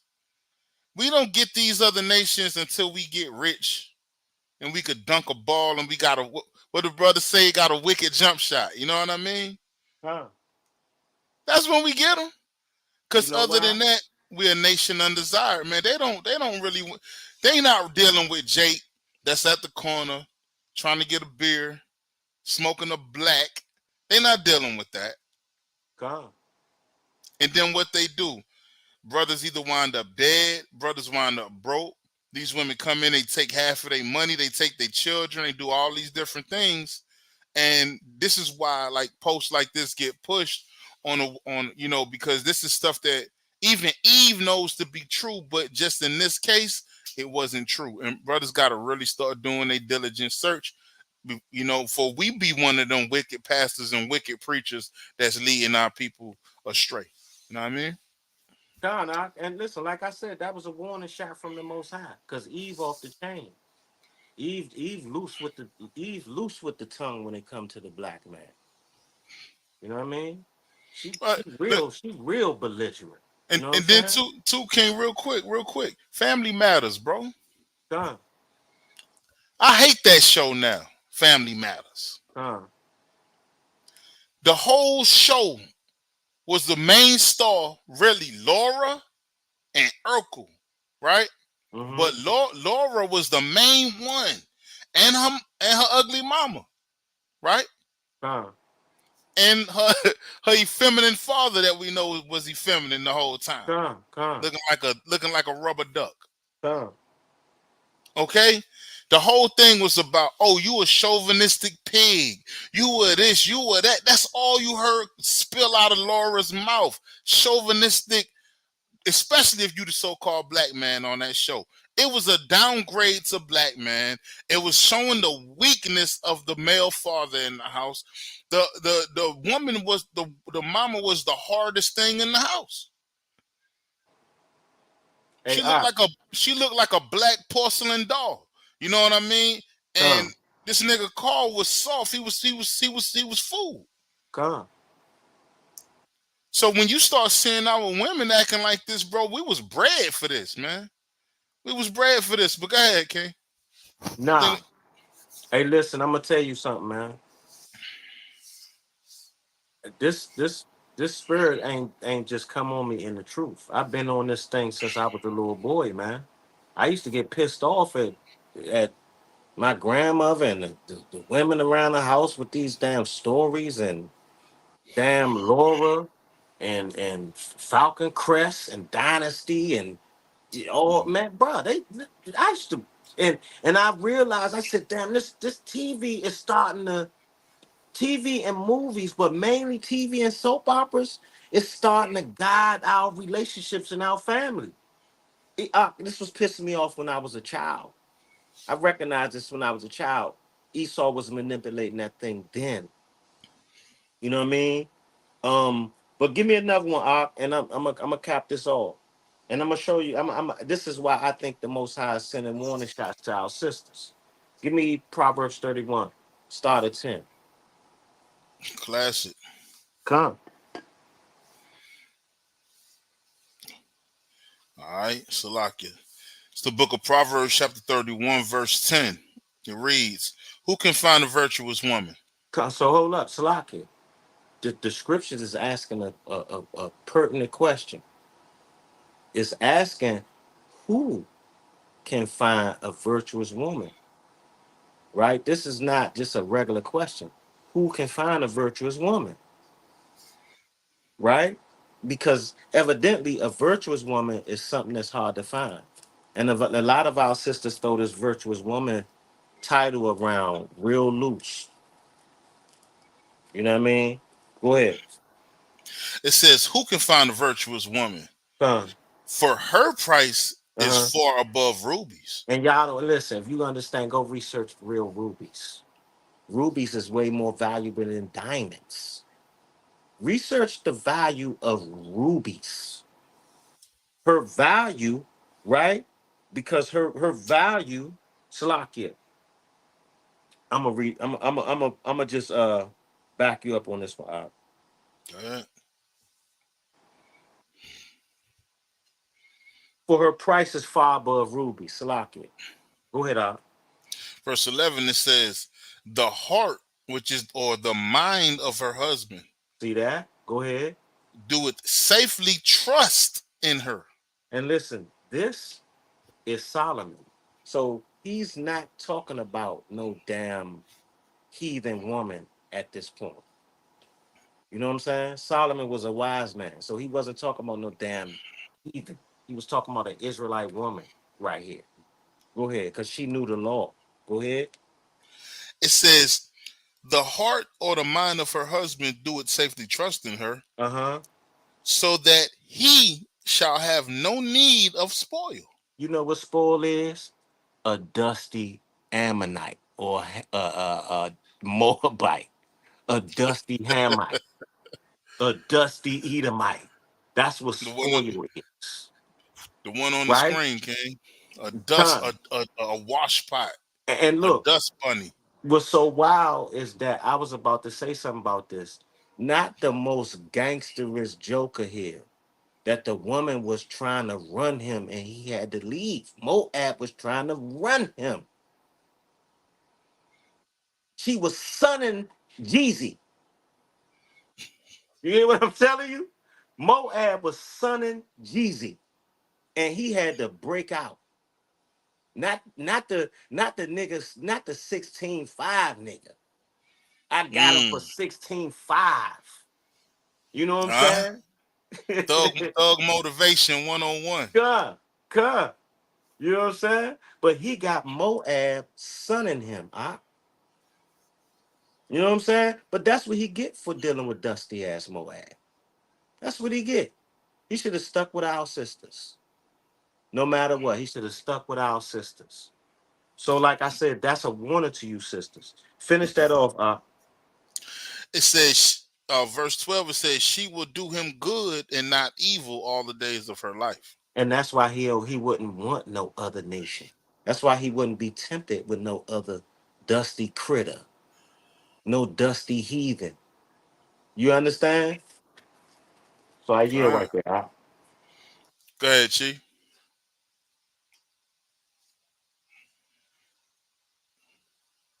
Con, yeah, man. I'm trying to load up some more things, but I just put Young Jeezy and the Asian cuisine up there. You know what I'm saying? The sushi queen.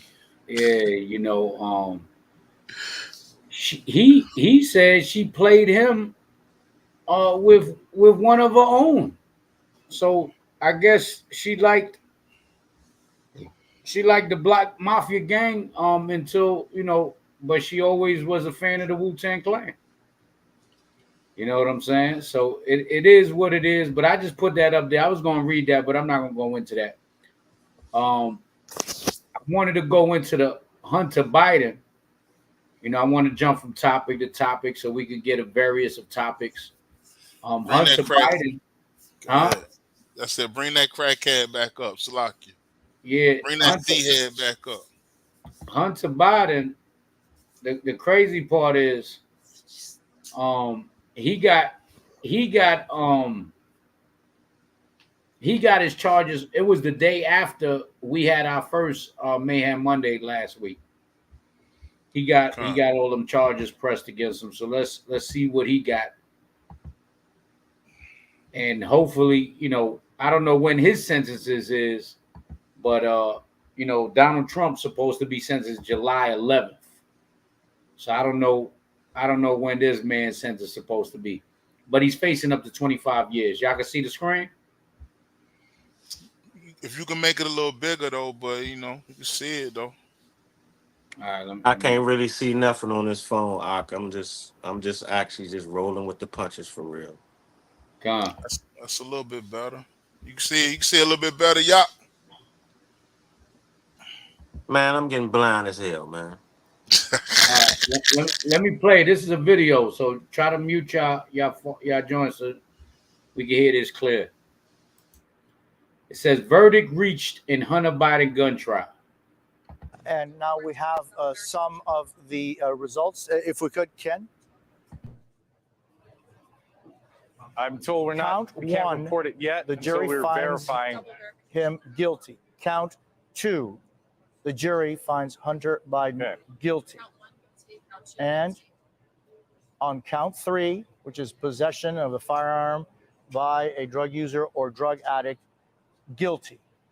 Hunter Biden has just been found guilty on all 3 of the counts against it. Ken?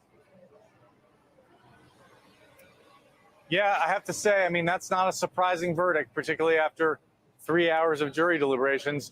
There was a lot of question here about whether there would be, nobody really predicted an acquittal, but whether there would be a hung jury, whether there would be one juror who held out, who was sympathetic to the idea that, no one was harmed after all by this gun. But the evidence was very straightforward. And now we see that the jury has essentially adopted the view of the prosecutors that Hunter Biden knowingly violated the law when he purchased a handgun while using drugs. And now he's going to live with the consequences of that. This is a felony conviction. As Jeff said, it's extremely unlikely that Hunter Biden will be incarcerated by this judge today. What's more likely is she sets a sentencing date 2 to 3 months from now, and then he'll go through a pre-sentencing investigation. He'll have to do an interview with the probation department. But right now, a big moment for Hunter Biden and for the President of the United States and the First Lady. First Lady's been here for many of the days of this trial. She's not here today. But again, Hunter Biden guilty on all 3 felony counts in this trial on gun charges, Jose. Aaron Gilchrist, who is standing by, a White House correspondent. Aaron, the First Lady has been by Hunter Biden's side almost every day, even including flying back from France to be by his side. Is there any reaction by the White House or by the Biden family? Yeah, we're still waiting for that reaction to come in. Obviously, it's only been a few seconds since this verdict was read. As Ken noted, the First Lady, as you just said, the First Lady had been in court for most of the proceedings over the course of the last week. She was there on day 1, sitting right behind her stepson, and only missed court on Thursday when she was overseas in France with the president for the D-Day commemorations there, flying back to the U.S. to be in court on Friday and then returning to France on Saturday to continue with the state dinner in that country. But this the family, in a significant way, has been behind Hunter Biden really from day 1. We know today, obviously, his wife was there with him. We believe his aunt may have been in the room as well. And other members of the family have been present in court throughout this week. For President Biden's part, he has sort of committed to not really talking about this case. He's saying in a statement last week on the first day of jury selection in this case that he was not going to comment on something that was a part of the work of the Justice Department. He did, though, during an interview with ABC News last week, say that he would accept the outcome from this jury. So now with these 3 guilty verdicts from the jury, we would expect that President Biden will stand by that. He was asked directly if he ruled out pardoning his son as well, and the president said yes to that question. Pardoning his son is not something that he was going to be doing. And so at this point, we wait to hear more, whether there might be some reaction from the president himself in the form of a statement. And just noting too, Jose, that the president has said that he loves his son, that he and the First Lady love their son, that they're proud of him and the person that he's become, referencing his ability to combat a drug addiction and to seemingly come out on the other side a better person. And so at this point, Jose, we'll wait to see if we hear more from the president. Thank you for that, Aaron. I'll also bring in defense attorney Misty Maris. And Misty, 3 hours, essentially, 3.5 hours of deliberations total over 2 days. What's your reaction to this? Once I heard that the verdict was in, I suspected it was going to be guilty. Keep in mind, the prosecutor's case, the charges themselves, very, very technical. And prosecutors made the argument, do not leave your common sense at the door. You're looking at all of this evidence of drug use during this time, the critical time frame, October 2018. Now, that's not to say the defense didn't raise very, very clever arguments to really poke holes in that. But the jury obviously went with the prosecution's case and turned around very quickly. We were actually here just last hour saying, well, we don't really expect anything till this afternoon. So it seems that the jurors were pretty much on the same page. There's not too much deliberation here and came back with the guilty verdict. We understand that the First Lady, Joe Biden, has just recently entered the courthouse. And so, Misty, what's the process right now? And there we have these images. of her heading right into the courthouse. Misty, so what's the process right now for Hunter Biden as we speak inside that courtroom? So as of now, it's not likely that he's going to be taken into custody or anything like that. What's going to happen is there's going to be a sentencing hearing. It will be scheduled down the road. And in the interim, both sides, the prosecution and defense, will submit briefs that will basically present the arguments as to what the penalty should be for that sentencing phase. So again, we're talking about a case that's not typically charged, where the gun was not used in any other crimes, where this was not a case of felon in possession. That's where you usually see these charges. We're also talking about something that happened in 2018, and there's not a violent history in between. So all of those factors go and are taken into account as to whether or not the defendant, in this case Hunter Biden, is actually taken into custody in the interim or released on their own recognizance, which is what I would expect to happen here. And then the pathway to the sentencing hearing will begin. And so, Jeff, what options after the sentencing hearing gets underway, which we understand that as of right now, it hasn't been set as of right now. But, Jeff, what are Hunter Biden's options going forward as far as appealing, et cetera, going forward? Well, he certainly has a right to appeal the verdict. And when he meets with the probation office, if he intends to appeal the verdict, it will impact upon how much remorse he shows, because he wants to preserve the issues and not admit that he committed a violation, a criminal violation. On the other hand, he cannot deny and has not denied that he's an addict or was an addict.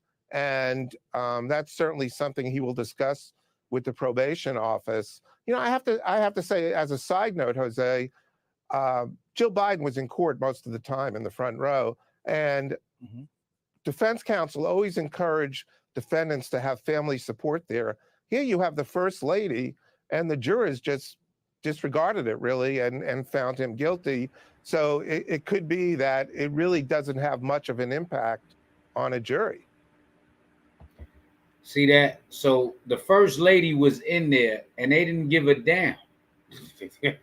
They didn't give a damn about her crackhead ass son, right? So check this out. I'm gonna play this part because this is the mockery, man. Somebody just said that. Thomas, let me put that up. Thomas Leroy put, the Most High is mocking them to it. Oh, hold on. What?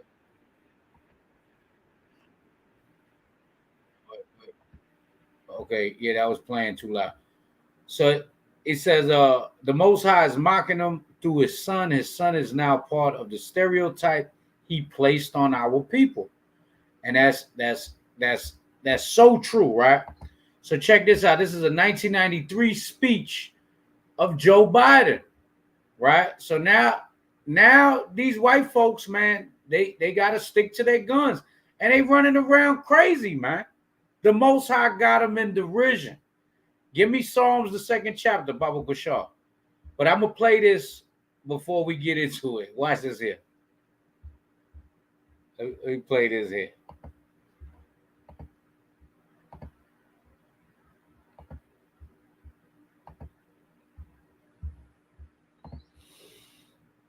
We must take back the streets. It doesn't matter whether or not the person that is accosting your son or daughter, or my son or daughter, my wife, your husband, my mother, your parents. It doesn't matter whether or not they were deprived as a youth. It doesn't matter or not whether or not they had no background that enabled them to become socialized into the fabric of society. It doesn't matter whether or not they're the victims of society. The end result is they're about to knock my mother on the head with a lead pipe, shoot my sister, beat up my wife, take on my sons. So I don't want to ask what made them do this. They must be taken off the street. That's number one. There's a consensus on that. Unless we do something about that cadre of young people, tens of thousands of them, born out of wedlock, without parents, without supervision, without any structure, without any conscience developing, because they literally, I yield myself 3 more minutes, because they literally have not been socialized. They literally have not had an opportunity. We should focus on them now. If we don't, they will, or a portion of them will, become the predators 15 years from now. And Madam President, we have predators on our streets that society has, in fact, in part because of its neglect, created. Again, it does not mean because we created them that we somehow forgive them or do not take them out of society to protect my family and yours from them. They are beyond the pale, many of those people. Beyond the pale. And it's a sad commentary on society. We have no choice but to take them out of society. And the truth is, we don't very well know how to rehabilitate them at that point. That's the sad truth. I'm the guy that said, rehabilitation, when it occurs, we don't understand it and notice it. And even when we notice it and we know it occurs, we don't know why. So you cannot make rehabilitation a condition for release. That's why in our system, there's the federal system, you serve 85% of your time. It's a shame, but we don't know how to rehabilitate. But there is a consensus, and I will cease. We must make the streets safer. I don't care why someone is a malefactor in society. I don't care why someone is antisocial. I don't care why they become a sociopath.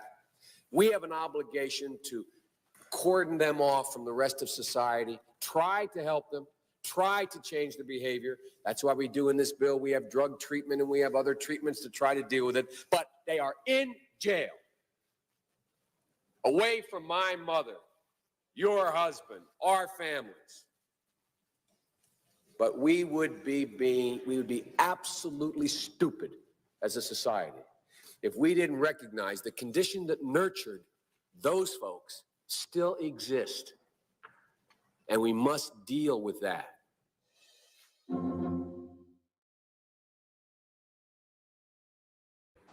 Hey, Shalam here, real quick. Come. Didn't they say the charge was possession with a firearm from a crackhead?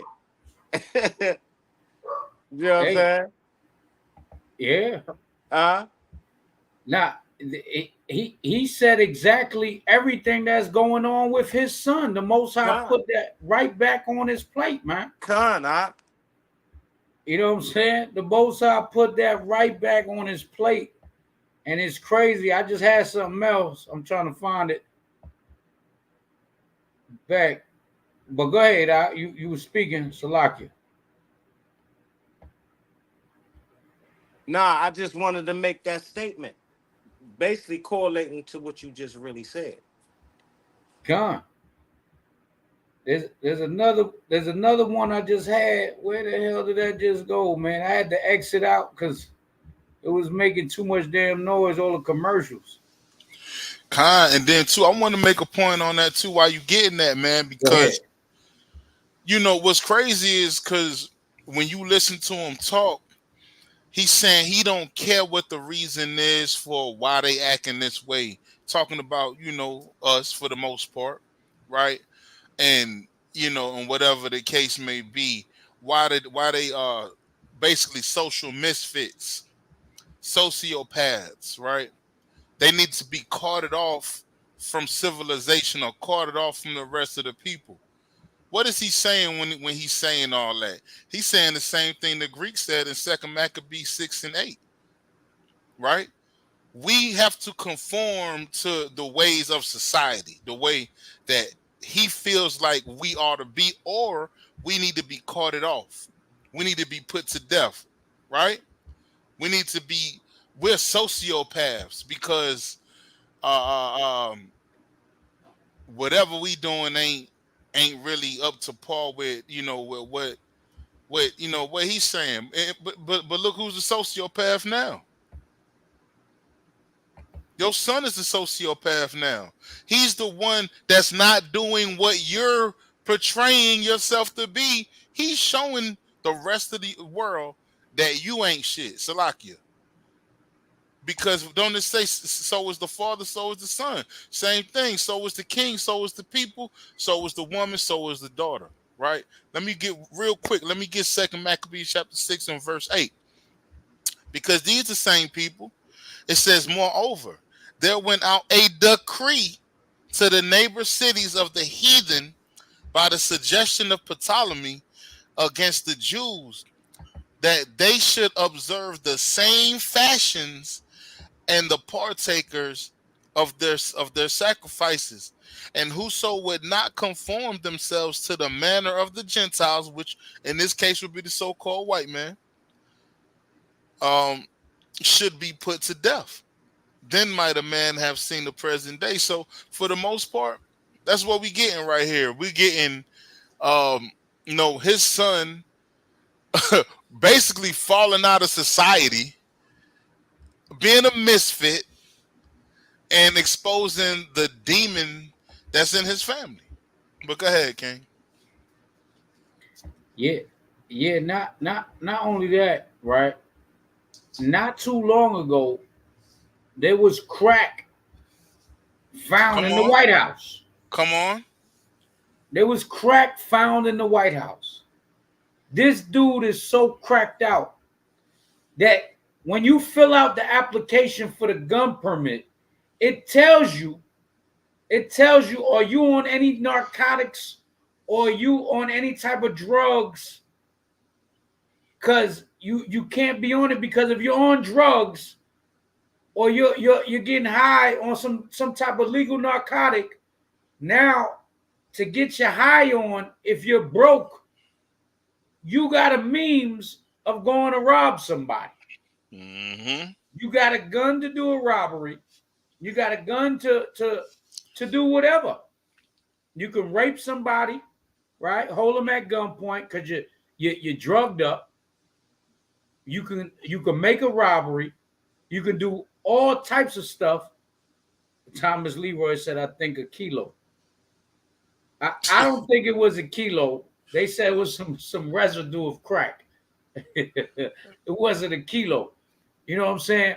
But I'm sure he got the plug, man. I'm sure he got the plug. And it's crazy because I had another one where he was talking about the drug bill, and I was trying to find that. Joe Biden when he was young. But you see, he even said in there, your sons, my sons, and he said, we have no means of rehabilitation. We don't know how to rehabilitate them. And who says that? You don't know how to rehabilitate us because you don't care for us. But exactly. You can rehabilitate Ukraine with billions of dollars. Why you can't rehabilitate tutors and psychiatrists and teachers to learn development? You know what I'm saying? Learn about even junkies, people that used to get high. You can find a bunch of them in NA meetings, motivational speakers, people that could talk and reach your soul, man.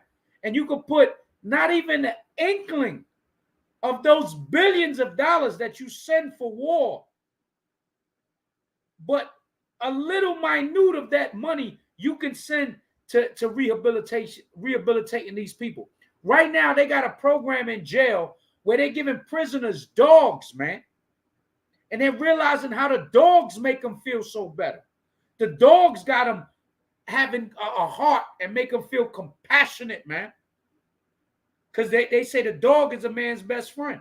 So they got rehabilitation programs in jail where they give the inmates dogs to take care of. They give other ones cats. You see what I'm saying? Because they got no time, nothing but time on their hands. You give them a dog, you give them a cat, unless they're a bugged out weirdo, man, they're gonna learn compassion. They're gonna learn how to love something.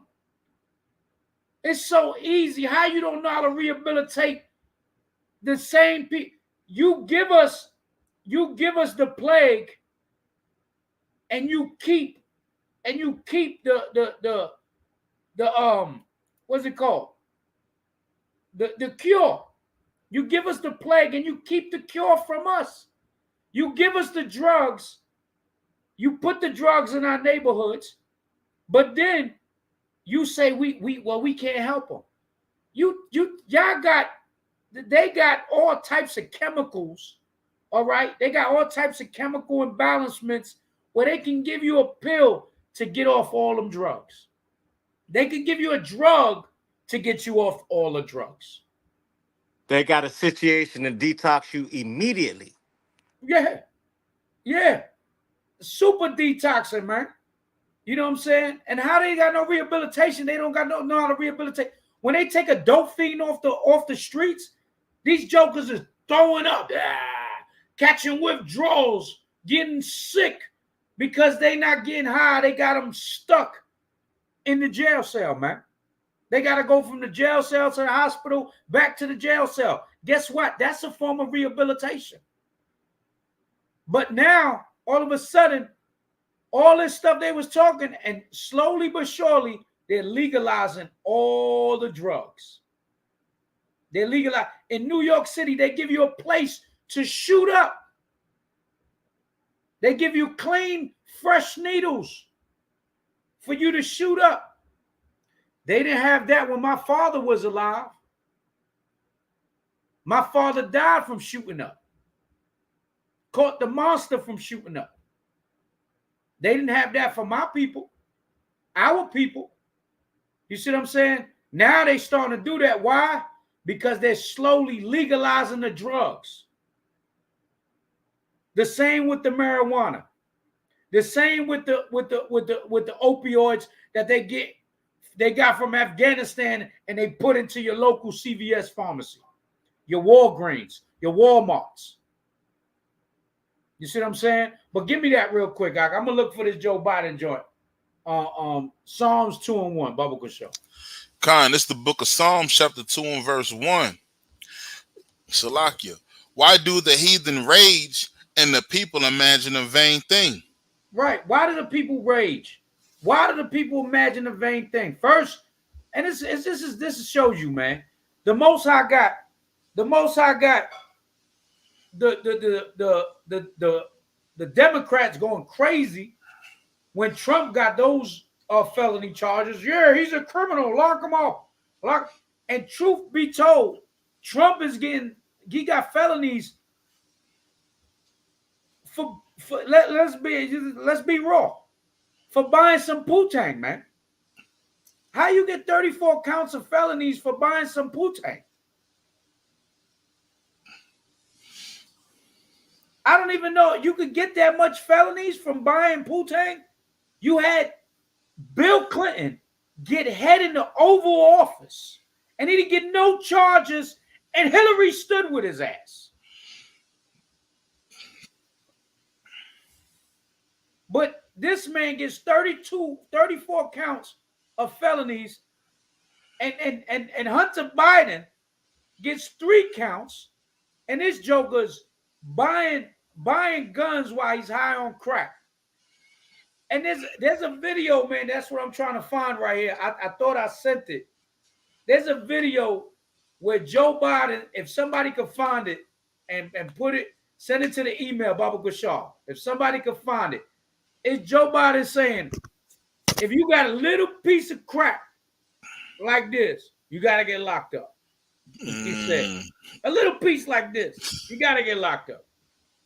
Hunter Biden is on film. It looks like smoking a half a brick of rock.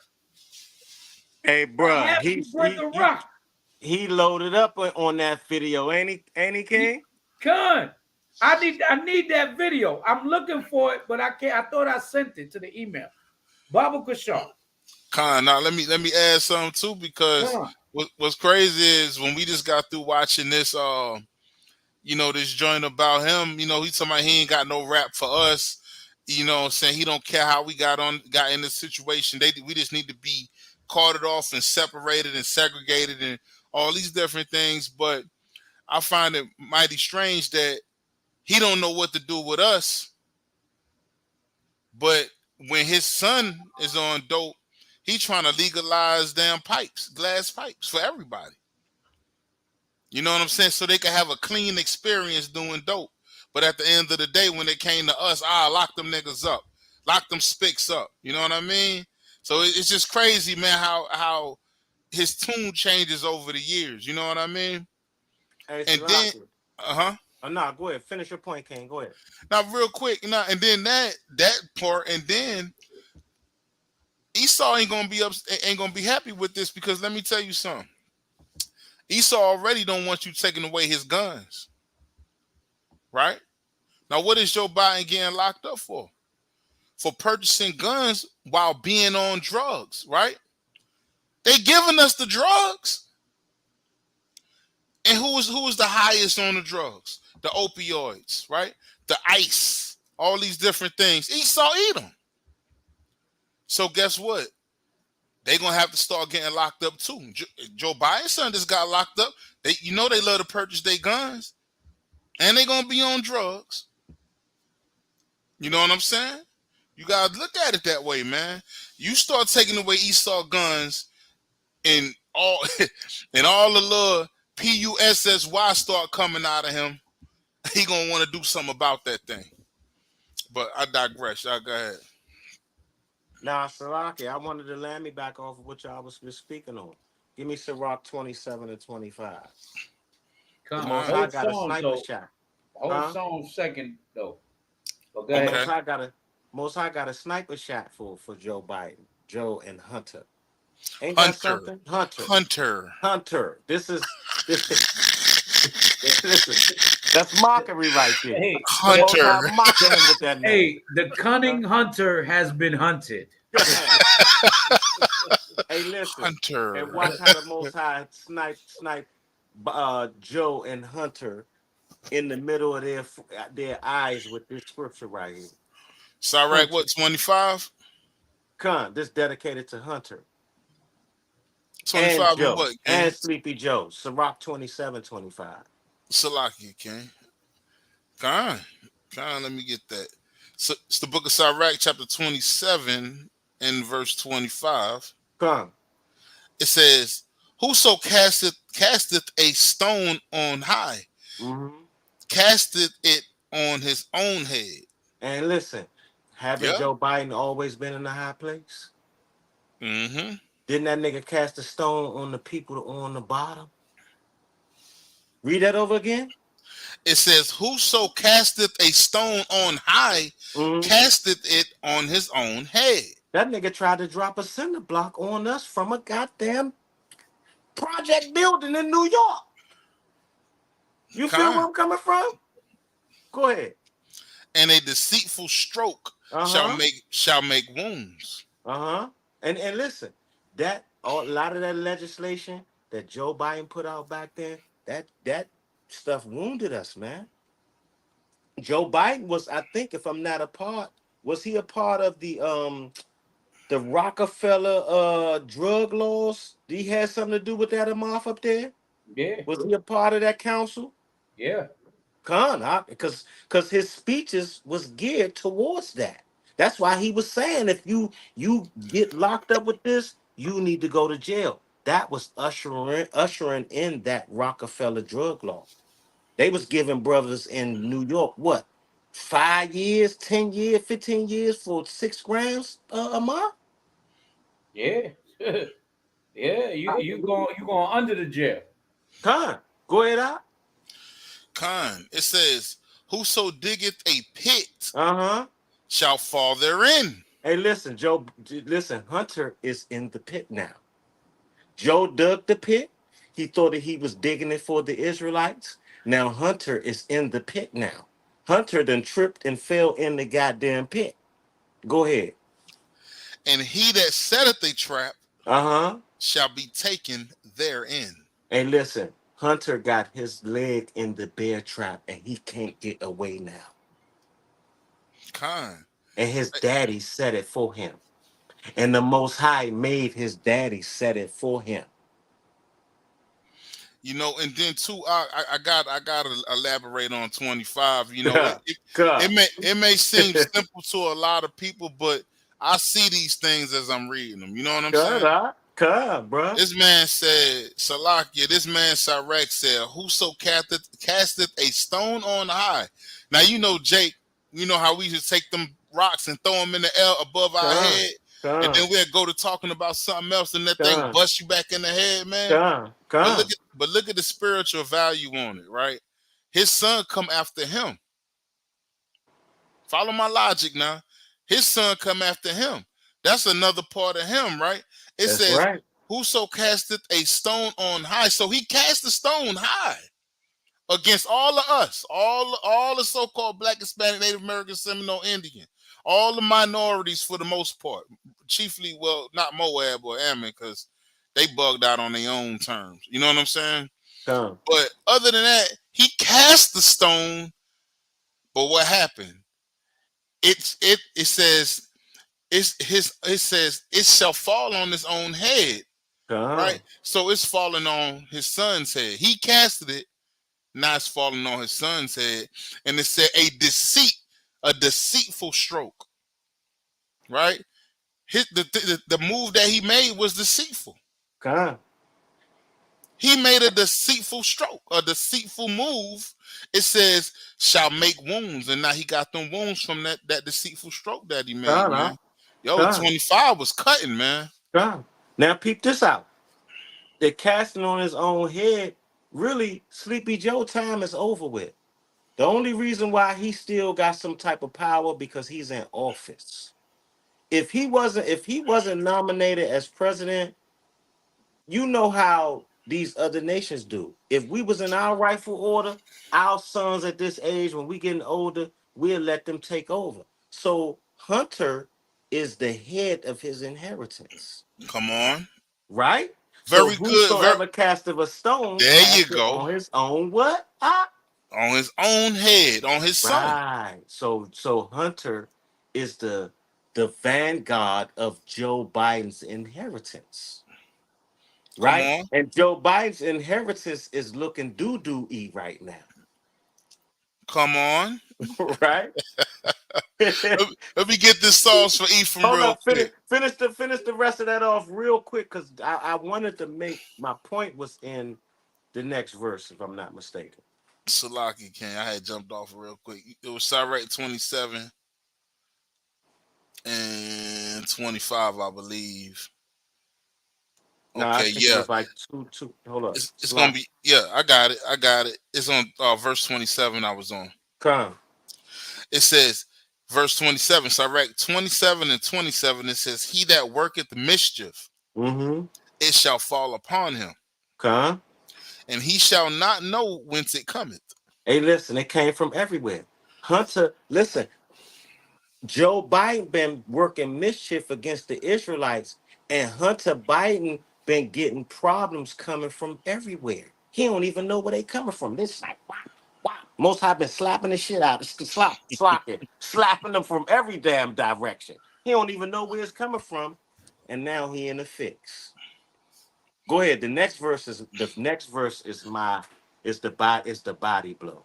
Go ahead. This is verse 28. It says, "Mockery and reproach are from the proud. But vengeance as a lion shall lie in wait for them." And guess what? The lion was the Most High. Mockery and reproach are from the proud. And we know that when we speaking about the proudest nation, which pride is wickedness, we speaking of Esau, right? Mockery and reproach. This man been mocking and reproaching us. Just like the scriptures say, this man lie on us, scandalize us day and night, accuse the brethren day and night. But guess what? The Most High been waiting in the cut to pounce on Esau dusty tail. You see Esau kingdom coming down, and it's just another leg of what's going on. I yield. Okay. When we finish Psalms? Read Psalms after this clip. Look, I believe this is the clip. I think I found it. Oh yeah, real quick, Chief. Good. You ain't even really doing nothing, man. I seen you with the Rona, man. Straight Benji, real Benji, man. You know what I'm saying? That's all Hey, I'm man, saying. But listen. Hey man, tell them, yeah. I'm still sipping on the Feast of First Fruits libations that was left here. All right, I'm still dealing with the first fruits. Goddamn. I'm on some sangria time. Good. Oh man, you on them sweets. Hey, let this rock. Panama, man, Panama. God. Watch this here. Crack cocaine, a piece of crack cocaine as small as a quarter. I don't have a quarter with me, but if you visualize what one looks like, yeah, I do have a quarter. If you have a piece of crack cocaine, no bigger than this quarter that I'm holding in my hand, 1/4 of $1, we passed a law through the leadership of Senator Thurmond and myself and others, a law that says if you're caught with that, you go to jail for 5 years. You get no probation. You get nothing other than 5 years in jail. Judge doesn't have a choice. Now, You hear that? The judge don't have a choice. Goddamn. Hey, you can't make this up, right? Now he said, "Oh, crack the size of a quarter." I thought he said like this, but yeah, that's the size of a quarter. I gotta find this video with Hunter Biden now. Hold on, man. Hey, Hunter need at least 30. He need at least 30. 30. Bro, he gotta get the death penalty as much crack that man had. Oh, hold on. Esau's finished, man. They finished, Hey man, that's Psalms the 2nd chapter, man. But let me get this in. Let me see this one. It said, this is look. I gotta read this one. This is hilarious. We're gonna read this one before we get to Psalms the 2nd chapter, right? This is look at this joke. Look at the headline on this. This ain't a video, right? It's BBC, right? BBC News. It says Hunter Biden used crack every 20 minutes or so, court hears. Hey, every 20 minutes, this nigga smoking a rock. Look at this guy. Hunter Biden's ex-girlfriend has told jury he was abusing crack cocaine every 20 minutes or so when they first met. The U.S. president's son is on trial in Wilmington, Delaware, on charges related to his possession of a firearm while allegedly using narcotics. It says Zoe Keston, who met Mr. Biden, 54, during a private dance at a gentleman's club in New York, told the court he was often withdrawing cash for drug deals. It is the first criminal trial for the son of a sitting president. Hey, we living in times that we're watching history unfold. This is the first time, right? It says, and it's the first time an ex-president is getting brought up on felony charges, right? It says, I've lost many friends, Hunter Biden jury pool highlighted during highlights drug epidemic. Key family players at Hunter Biden's gun trial. He is accused for knowingly lying on federal paperwork when he said he was not a drug user in order to buy a revolver and ammunition from a Wilmington gun shop on the 12th October 2018, as well as illegally having the gun for 11 days. Mr. Biden can face up to 25 years in prison if found guilty of all 3 federal counts in this case, which he has, right? It says he has pleaded not guilty, and his legal team says he was in recovery at the time he bought the weapon. The nigga was a recover. How are you recovering, but he's still smoking, right? What Joe Biden said, they have no how he said it, they have no rehabilitation for these predators, right? He says the prosecution is expected to rest this case on Thursday after calling on another 6 witnesses, including Holly Biden, Mr. Biden, former partner, and the widow of his brother, as well as Delaware State police officers, a DEA agent, and forensics expert. Among the other prosecutors' witness was Gordon Cleveland, the former employee of the gun store who sold Mr. Biden the gun in 2018. In his testimony on Wednesday, Mr. Cleveland said he told Mr. Biden and all other customers to truthfully fill out the form. The prosecution is trying to prove that Hunter Biden, who wrote a memoir about his drug addiction, was abusing crack cocaine at the time he bought the weapon. During the opening remarks earlier this week, Mr. Biden's attorney, Abby Lowell, told jurors that the revolver was an impulse buying stemming from the tactics of a pushy salesman, Mr. Cleveland. Now they're blaming it on the salesman. So I guess the salesman, Mr. Cleveland, pushed him into the store and said, "Hey, man, you got to buy this revolver. This is the same one that Bishop had in the movie Juice." I'm just saying that. I'm not reading that. Right? It says, in his testimony, Mr. Cleveland acknowledged his reputation as a whale hunter, known for being able to sell whatever you had, mostly expensive, high-quality guns.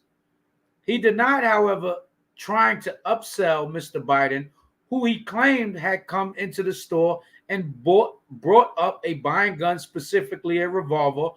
On Wednesday, the defendant's stepmother, U.S. First Lady Jill Biden, was again in court. She sat in the first row behind Hunter Biden, along with his wife, Melissa Cohen Biden, a Secret Service agent. And do you see that? His wife her name is Melissa Cohen Biden. So that means she's a part of the Amalek family and supposedly a daughter of the priesthood. A daughter of the priesthood, according to Amalek, right? President Joe Biden is in France for events commemorating the 80th anniversary of the D-Day invasion. FBI agent Erica Jensen, Ms. Kenston, and the defendant's ex-wife Kathleen Bull also testified the third day of trial. But okay, this is what I wanted to get to. It says Ms. Kenston detailed Hunter Biden's drug use during their relationship on the first day they met at the Gentlemen's Club in December 2017. She said he started smoking crack within 10 minutes. And I guess she was turned on by that, right? She said she saw the pattern repeated during their relationship in luxury hotel rooms in New York, New Jersey, and California. She said Mr. Biden would want to smoke as soon as he woke up. Golly, right? Wake and bake. Yeah, wake and bake. And it is waking crack. Ms. Kenston also testified that she saw him smoking crack in Malibu, California, over several days in September 2008, a month before he bought the gun. He can't stop smoking crack, right? Prosecutors showed the jury images allegedly taken by Ms. Kenston showing crack pipes in the rooms she stayed in with Hunter Biden. Another apparently showed the defendant in a bath with a crack pipe in his hand. God dang, this man is smoking crack everywhere. This is he's a serial crack smoker, man. Yeah. Bruh, this is ridiculous. This is crazy. We smoking on the roof in the bathroom. Hey man, this man, hey man. Smoking in the shower. He hey, got the pipe sticking out the shower. every other city we Hey, go. I'm over here crying over this, man. Hey, Miss Bowe, who was married to Mr. Biden between 1993 and 2017 and has 3 daughters with him, testified that she first learned of his drug use in 2015. She was smoking too. After finding a crack pipe in an ashtray. This nigga got crack pipe. I'm telling this, Joe Biden said we're going to give free crack pipes to everybody. He's probably giving his sons old crack pipes away. That's what it is. Goddamn crack pipes everywhere. She also said he was not himself when he used drugs and will become short-tempered at the end of their marriage. She testified he didn't want to go to rehab. Hey, why would he want to go if his father said they can't rehabilitate nobody? Huh? Hey, But when Amar, can listen? Bro, please let me land me back something in the insert something in the middle. Pause in the middle of this, real quick. Go ahead. Lamette, please, you got to get the classic Deuteronomy 30:7. Man, Joe Biden did his son a heavy disservice. The Most High is dealing with Hunter properly, bro. Damn. Got me crying over here, all right. All I hear is crack pipe. He smoked crack 20 minutes. He smoked crack within 10 minutes. All I hear is crack. Hey, what they say? You get a crack pipe. You get a crack pipe. I get a crack pipe. We all get crack pipes. Man.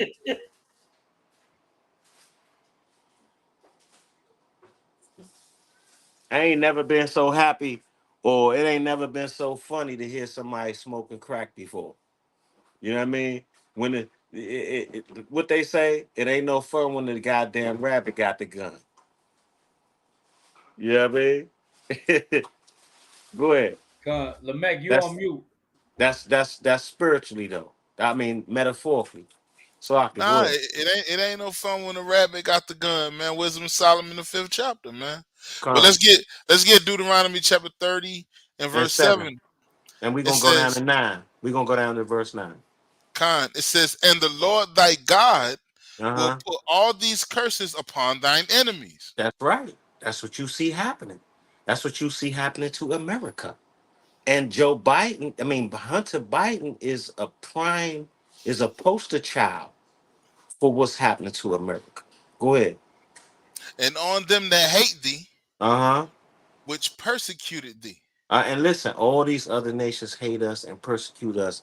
Joe Biden was one of the main jokers that was persecuting us during the crack era. The main jokers trying to take us out. I remember that nigga called us roaches at one time. I ain't forgot about damn Joe Biden. I might not say nothing. We rolling through this situation right here, and I'm letting the moth bring it out. But I remember a lot of the garbage Joe Biden was pushing out back then. That nigga called our children roaches back then. Go ahead. And he got the nerve to say, if you don't vote for me, you ain't black. That's crazy, man. Anyway, verse 8, it says, and thou shalt return and obey the voice of the Lord and do all his commandments which And I see that, command thee. listen, you see, what a lot of times we read this scripture, we don't understand that the Most High said he gonna put the curses on our enemies when we start back keeping the commandments. That's why this happening. That's why America falling. That's why the situation's happening over there in our land. That's why you see damn Sleepy Joe and Cracky Hunter. That's why you see this happening right now, because the Israelites is keeping the commandments. And guess what it did? It made the Most High say, you know what? Now I'm going to start making a move on these dusty heathens. Because my children is waking back up and they're assembling. And I'm going to keep the promises that I gave in the beginning. And this one of the promises. I'm a put this on all these curses that I put on y'all, and I'm gonna put them on your enemies when you start keeping the commandments, and I'm gonna start allowing y'all to witness this for your pleasure. You understand what I'm saying? For your pleasure. For your pleasure, to give you some comfort. You know what I'm saying? To let you know the kingdom is at hand, goddamn, and to keep the All praise. commandments. All Go ahead, praise. Verse 9, it says, and the Lord thy God Mm-hmm. will make thee plenteous in Uh-huh. every work of thine hand, Uh-huh. in the fruit of thy body, and Mm-hmm. in the fruit of thy cattle, and And in the hold up, fruit. hold up, Go ahead. hold up. Hmm. If you look at a lot of Israelites is going through things. But if you look at Israelites, a lot of us is having a lot of prosperity that we never had in the world. I mean, we might not even be getting the same type of money, but the peace, the happiness, knowing who we are, being able to move in certain circles, knowing how to operate with people, being better fathers. You understand what I'm saying? Just keeping the commandments and having the spirit of the Most High is a thing on its own. Everybody don't got this. You know what I mean? Hmm. Come, go ahead, Doc. It says, for the Lord will again rejoice over thee for Right, good. and it seemed. Listen, I see it. This is riling up. The Most High stirring the pot up. He's stirring the pot up slow. He said, I ain't gonna get you, I ain't gonna let you niggas get rambunctious. You listen, I know my children, y'all jumped the gun. I ain't gonna just straight up bless y'all out the gate. Y'all gotta work for this thing, like I said. But the ones that's in this walk, we see the blessings. We see the blessings that's falling on the brothers and sisters. We see the multiplying of the children, the multiplying of the finances, the multiplying of the brotherhood.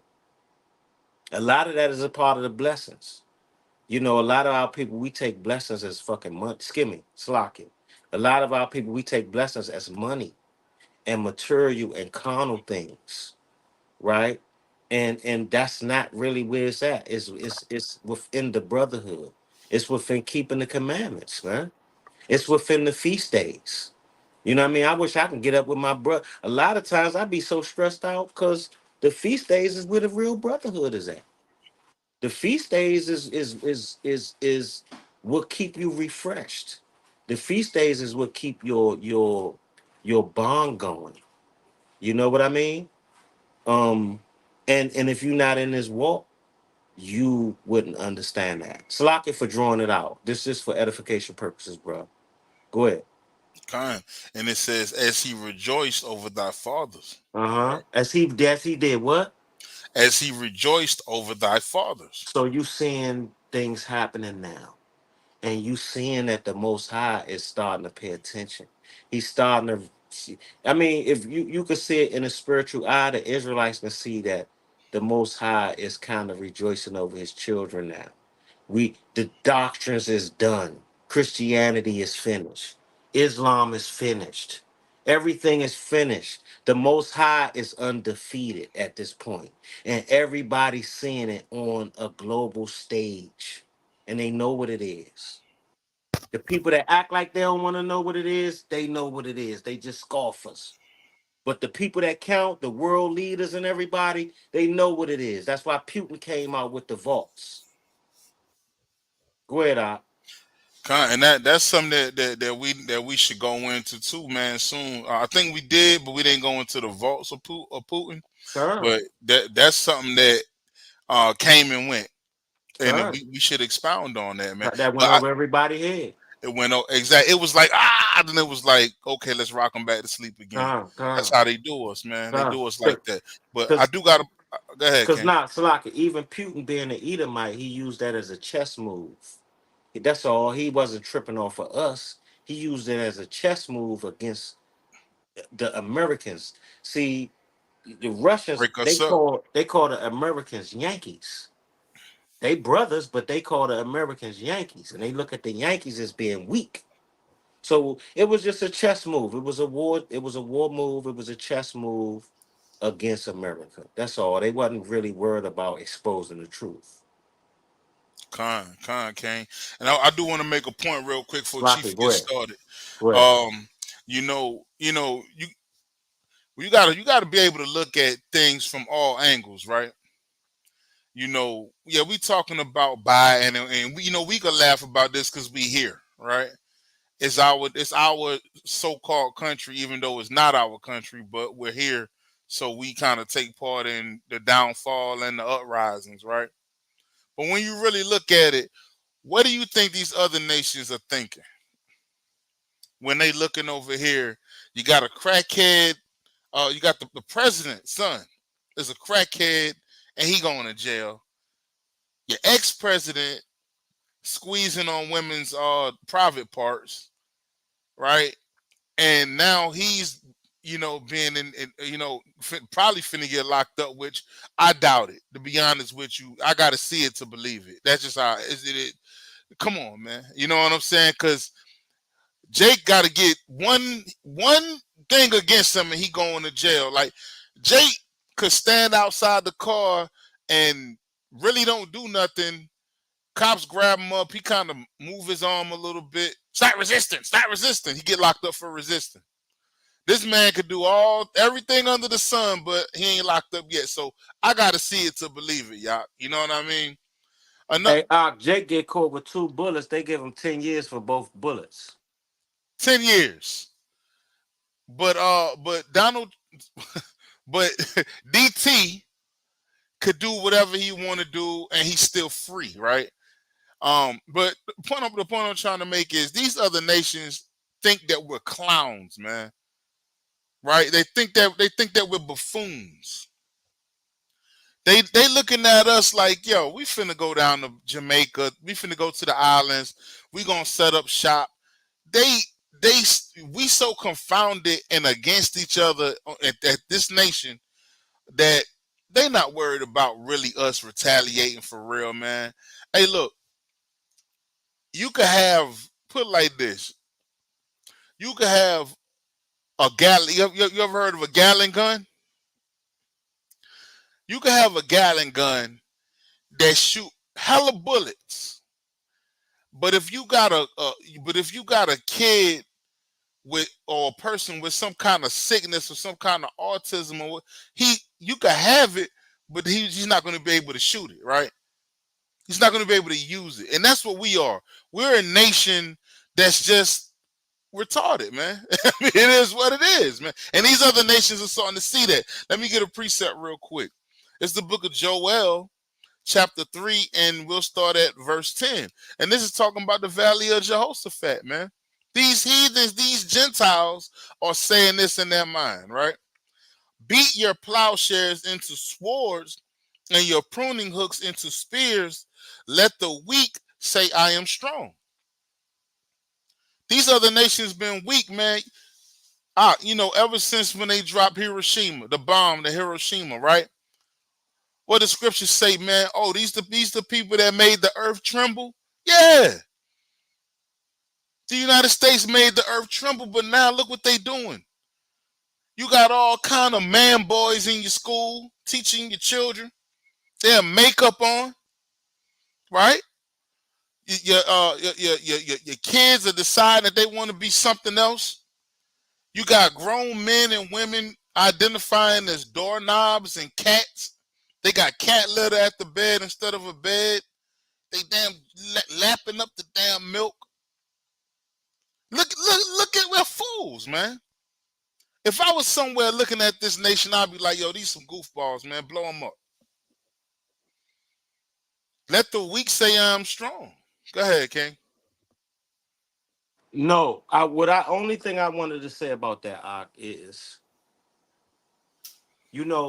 nations use a lot of propaganda against us. And what I mean by us is the Israelites. And I mean the Israelites that's in the know and not in the know.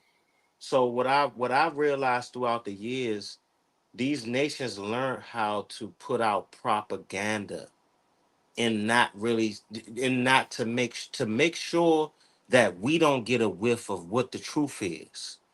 right? No matter whatever warfare they have against each other, the main warfare, like in Psalms 83, Is is us. against us not really tracing back to who we are. Right. Like the dude, like the leader of Syria, he came out and said some stuff about, you know, the folks over there, the small hats over there, right? He came out a couple of months ago and said something about the history, but these jokers don't never really drop the bombshell. You know what I'm saying? They really just like talking cold. Like y'all just got there and the British put y'all there in 19, but y'all not telling the backstory. Nobody telling the backstory. You understand? So what it is warfare with each other, but they know we are not weak. The one thing about us, they know you can't give them jokers not a damn toenail or a fingernail of that information. They gonna regenerate that whole body and we finish. So they gotta keep this thing going, no matter what. These jokers, man, it's in they. You gotta understand. As long as it's been going on, it's in their spirit. They do not want us to rise back up. They do not want us to know who we are. And they fight tooth and nail to keep that going, to keep the people deterred or being scared. Oh, you niggas is crazy. That's where that comes from. It come from that Psalms 83. It just don't come from Esau working on our people. It come from the whole globe in cahoots with this thing. And it's consistent. It's consistent 24 hours a day. When I look at certain documentaries about things, they never allude to us being the Israelites unless it's us bringing it out. So these other nations in cahoots with keeping, with suppressing us and moving on. And the one thing that tells me we the smartest niggas on the earth, and they know. That's what that tells me.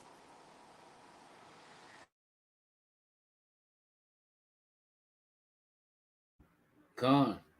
Yo, let me read the rest of this thing, and I got found this other clip. I seen it on Instagram, but I couldn't find it. But I had to go to. I know World Star got every goddamn thing. But let me read the rest of this.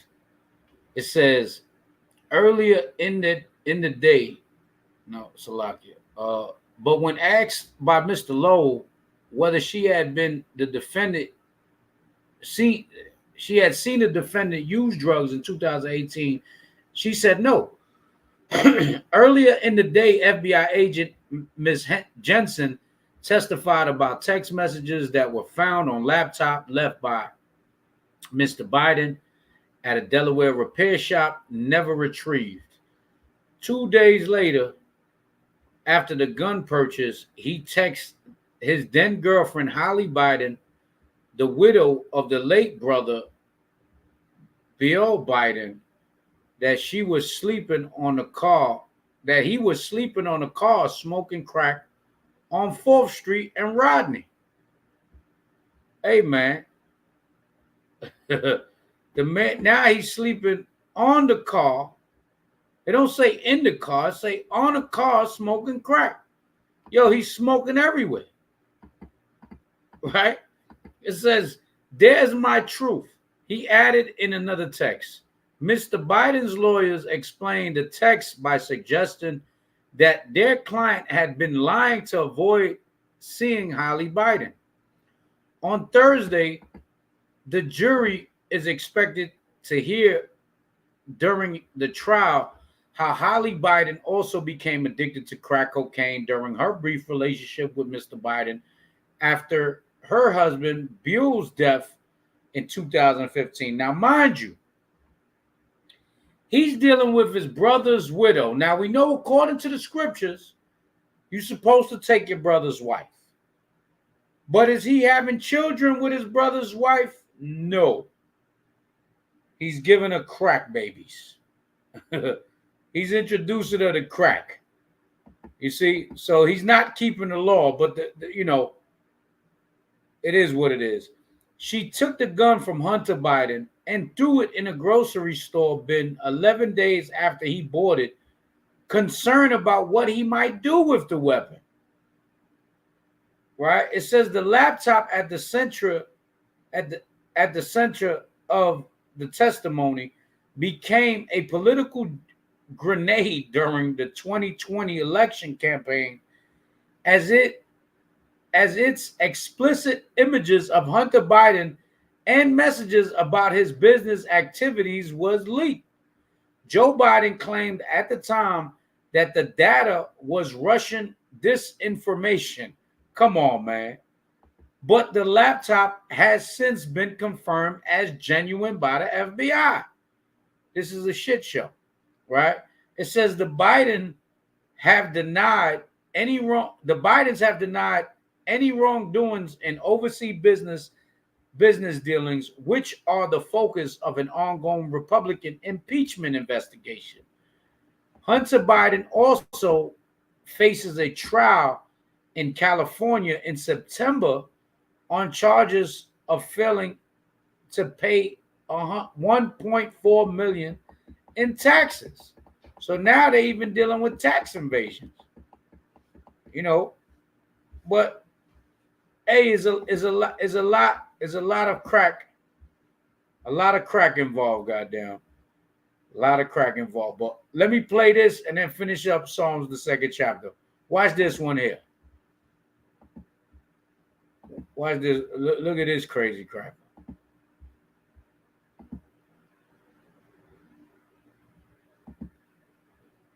Right? Watch this here. Just a reminder of how Joe Biden felt about crack while he was in the Senate. How many quarters of crack does Hunter have here? Looks like a lot of jail time. If you have a piece of crack cocaine, no bigger than this quarter that I'm holding in my hand, 1/4 of $1, we passed a law through the leadership of Senator Thurmond and myself and others, a law that says if you're caught with that, you go to jail for 5 years. You get no probation. You get nothing other than 5 years in jail. Judge doesn't have a choice. Now, the fact of the matter is, we've gone from there. Wait, it didn't show Hunter Biden. Hold on, man. No.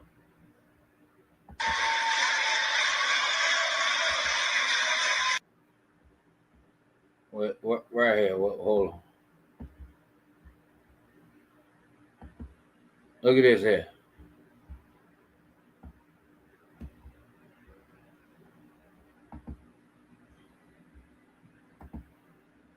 One, 2, 3, 4, 5, 6, 7, 8, 9.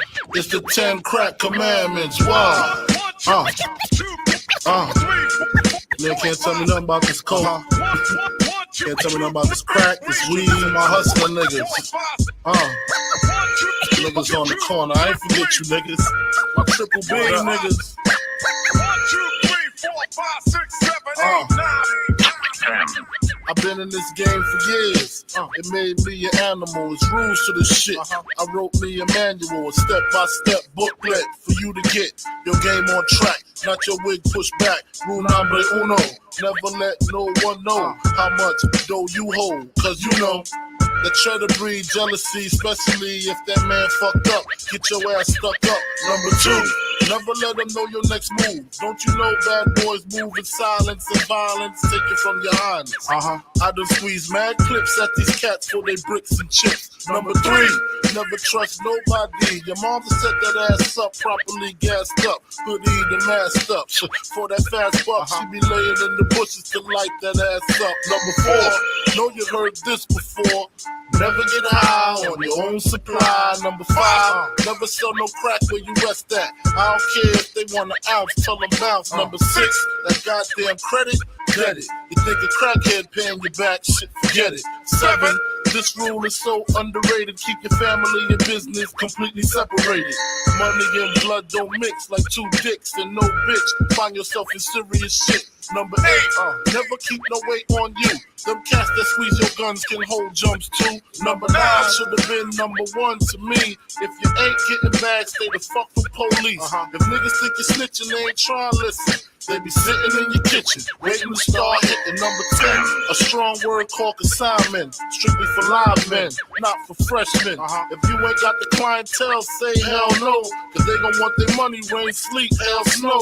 Follow these rules, you have mad bread to break up. If not, 24 years on the wake up. Slug hit your temple, watch your frame shake up. Caretaker did your makeup. When you pass, your girl fuck my man Jacob.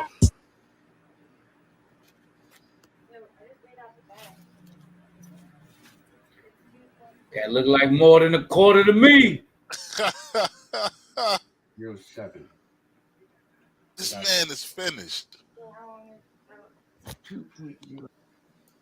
Hey, one thing, when I used to hustle, right? My uncle told me, he said, don't you ever be afraid to put it on the scale in front of them. Hey, Hunter Biden wasn't afraid to put it on the scale. That was 20.7. It said 20.7. That's what it was. 20.7. That's what I saw. That was almost an ounce. Grams. Yeah. Almost an ounce. Yeah, the man 20 grams, bro. That's bigger than a quarter. You know what I'm saying? And mind you, that's not even the gun charge. Right. You see what I'm saying? That's not even a gun charge. So technically, yeah, off the rip, he should be getting 25 to life. That's not a coke charge. That's a crack charge. Right. And but you should be held more accountable that you're the president's son. You see? So let's get that in Psalms out, Baba Kashar. You can start it again from the beginning. Con. And Salakia for the music, and YouTube. This is fair use. That was on World Star Hip Hop. This for edification purposes. But Salakia for the curses in the music.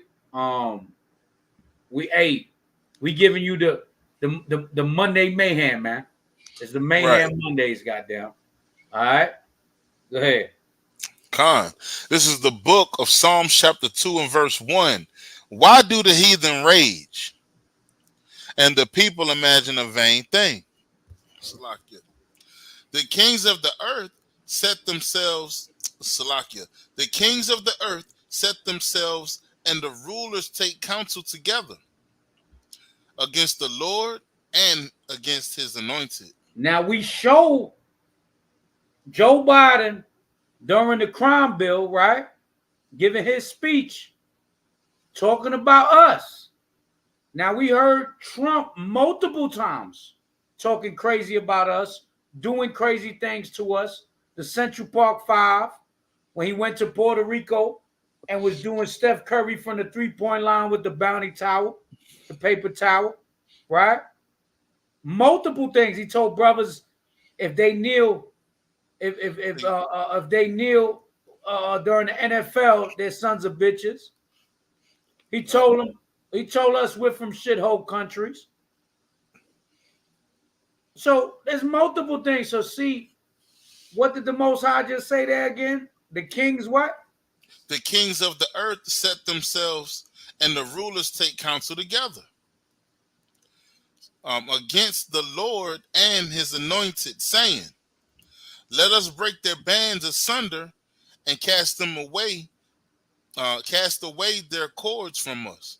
And that's what they've been doing. But look at what the Most High said now. Watch this here. Go ahead. Verse 4 says, but he that sitteth in the heavens shall laugh. The Lord shall have them in derision. And that's what the Most High is doing right now on an extreme level. God. On an extreme level. He's sitting back laughing.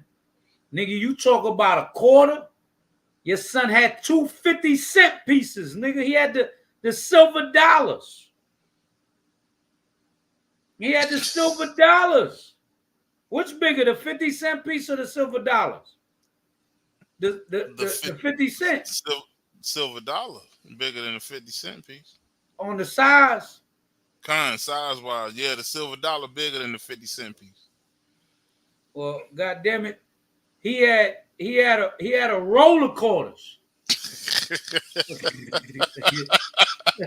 The man he had a roll of quarters. So we gonna keep that same energy? Are we gonna keep the same energy, man? Go ahead, keep reading. It says, then shall he speak unto them in his wrath, and vex them in his sore displeasure. And that's what's happening now. They blaming each other. They don't even know that it's the Most High doing everything to them. Nah, you know what I'm saying? I don't know if y'all drop. That's the derision that they in, though, King. They think that it's them, like they in control of everything. They really think they God or gods for real. You know what I mean? Nah. This is prophecy. This is supposed to happen. You know what I mean? It says, yet have I set my king upon my holy hill of Zion. That's all that's it on that. I'm gonna play one more though, and you know what I'm saying, and then we could wind it down. You know what I'm saying? I'm gonna have to jump off soon too, King. I ain't gonna lie. It's about to be 12, man. It's gonna be the last one. Then we close out.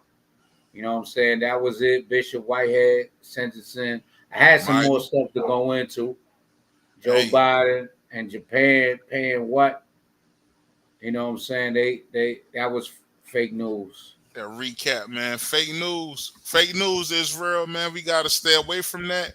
You know, because that's just like murder, man. Because what if you lead somebody the wrong way? What if you lead them down the wrong direction as a head man or even as a charismatic person that people listen to? You have to be mindful of what you put out and what you promote and do your diligent research on it. I guess Yacht got off. I don't know what happened to him. He dropped off some kind of way. Yeah. Now this Cat Williams going in on this man. Oh yeah. You know, this is the year of exposure. So it's only right we play a little Cat Williams. And this that is cat lives, man. Fair use. Fair use. I'm gonna say something to you. It's funny, he ain't even said nothing yet. Yeah, they play the commercial. Try Align yogurt coated wicked, man. Skip it. That sounds like a motherfucker made it up, and it's really in the news.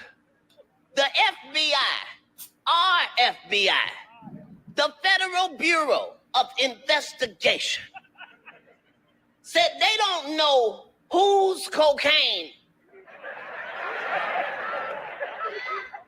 was at the White House. What?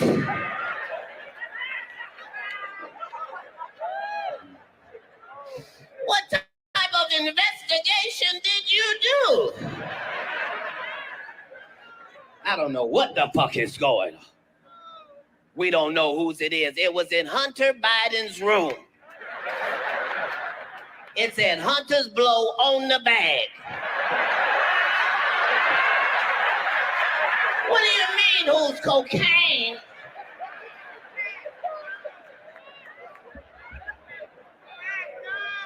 It's crazy.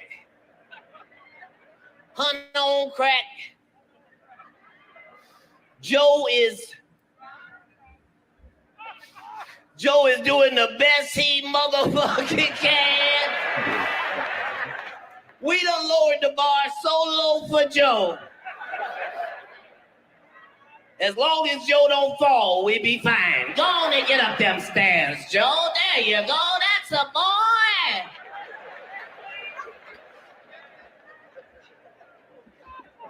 Hunter on crack. Joe sleep. The only person really working at the White House, behind the scenes, is Joe Biden's German Shepherd named Commander. Commander has bit 13 motherfuckers at the White House to this day. Commander is standing on business, bitch.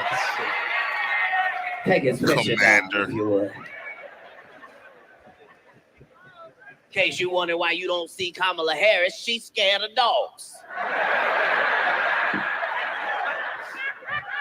It's a crazy world. Hey, man. That's crazy. You know, yeah, so once again, yo, the Most High got the president's son as a viral crackhead, man. He's a viral crackhead. There's no other crackhead. And see, they mocked all of us. They mocked Whitney Houston. Chris Rock.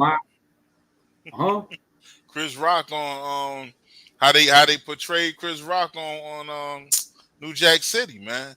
They keep calling me and calling me. Yeah, right. They mocked all of our people, man. And now the Most High mocking them. So the second episode of Monday Mayhem Mondays. You can say it how you want it. Mayhem Monday nights. Monday Night Mayhem, man. Monday Night Mayhem. But it's mayhem. There's a lot going on. And we're going to bring it to you. So we pray that everybody had a blessed feast day. You know what I'm saying? We had a ball over here. A lot of food, a lot of drinks. I'm still drinking. I'm running through these because these are little ones. You know them little, the Happy Meal 7-ounce Coronas. It's them baby bottles, man. Yeah, the baby boppers. You know what I'm saying? But they go yacht. Let me add them in there. Y'all fell off like a bad bag of Biden's dope. Hey, man. Yak fell off, man. What's going on? Yak, you there? But we're going to give our closing statements and whatnot and chime off. But once again, if y'all got anything y'all want us to go over, anything y'all want us to give our commentary on, bring our scriptures on, please send it to the email. That's TheServants, TheServants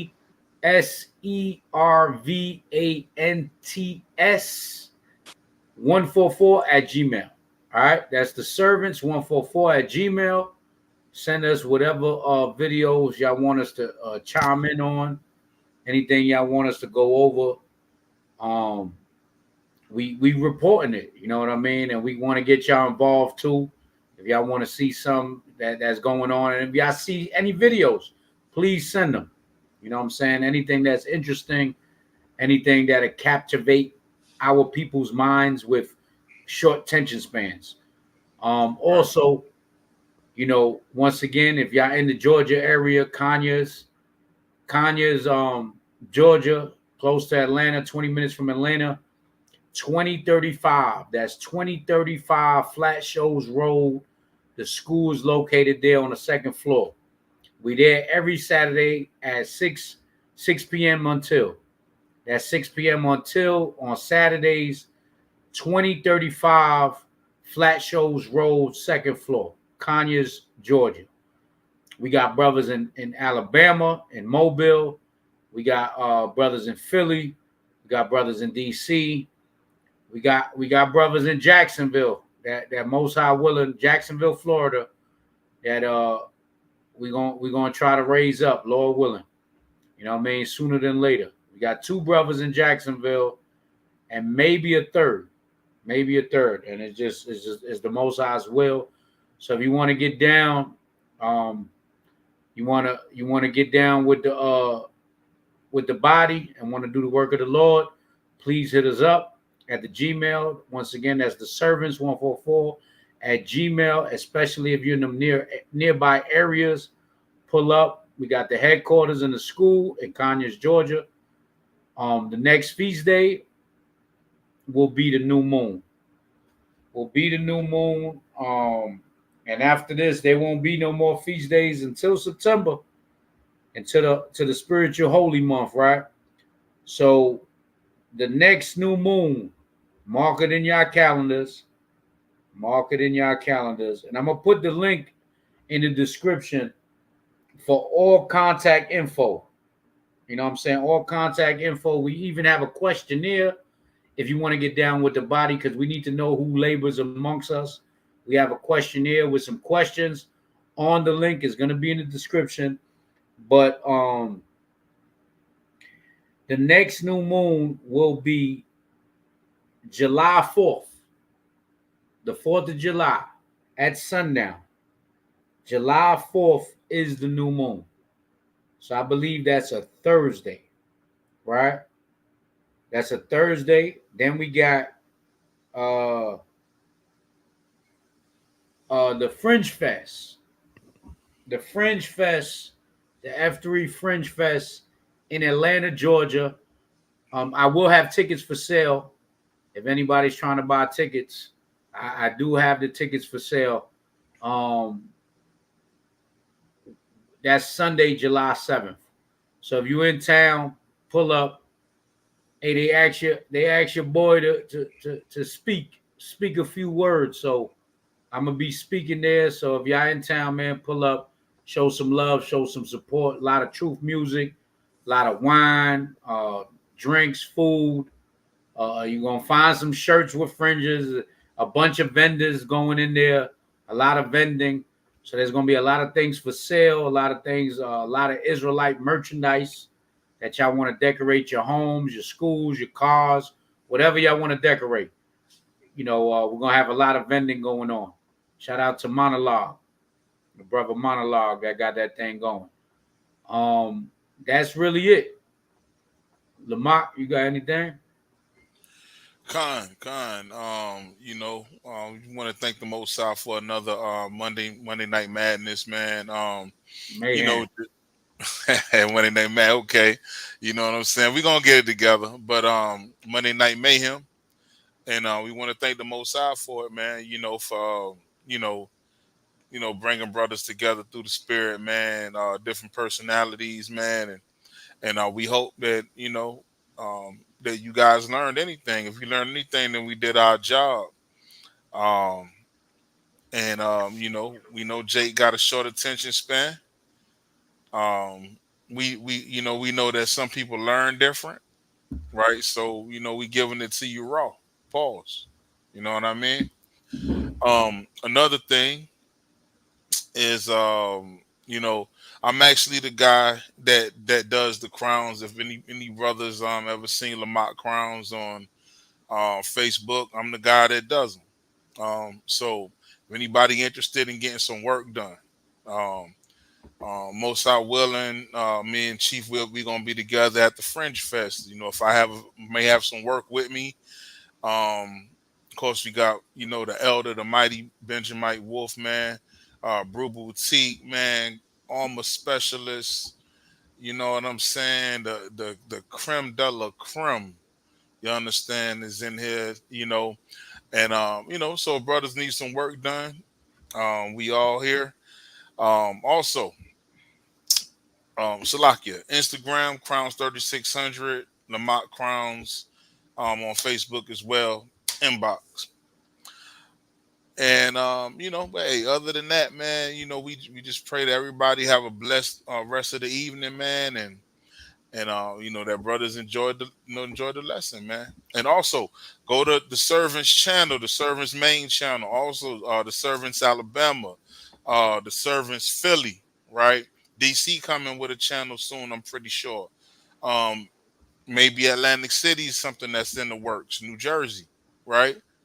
So these are all things, man, that brothers, if you're enjoying these lessons, subscribe to all these channels, like, hit the notification bell so that when we come with some new with some new things, it'll pop up there, right? So that's all I got.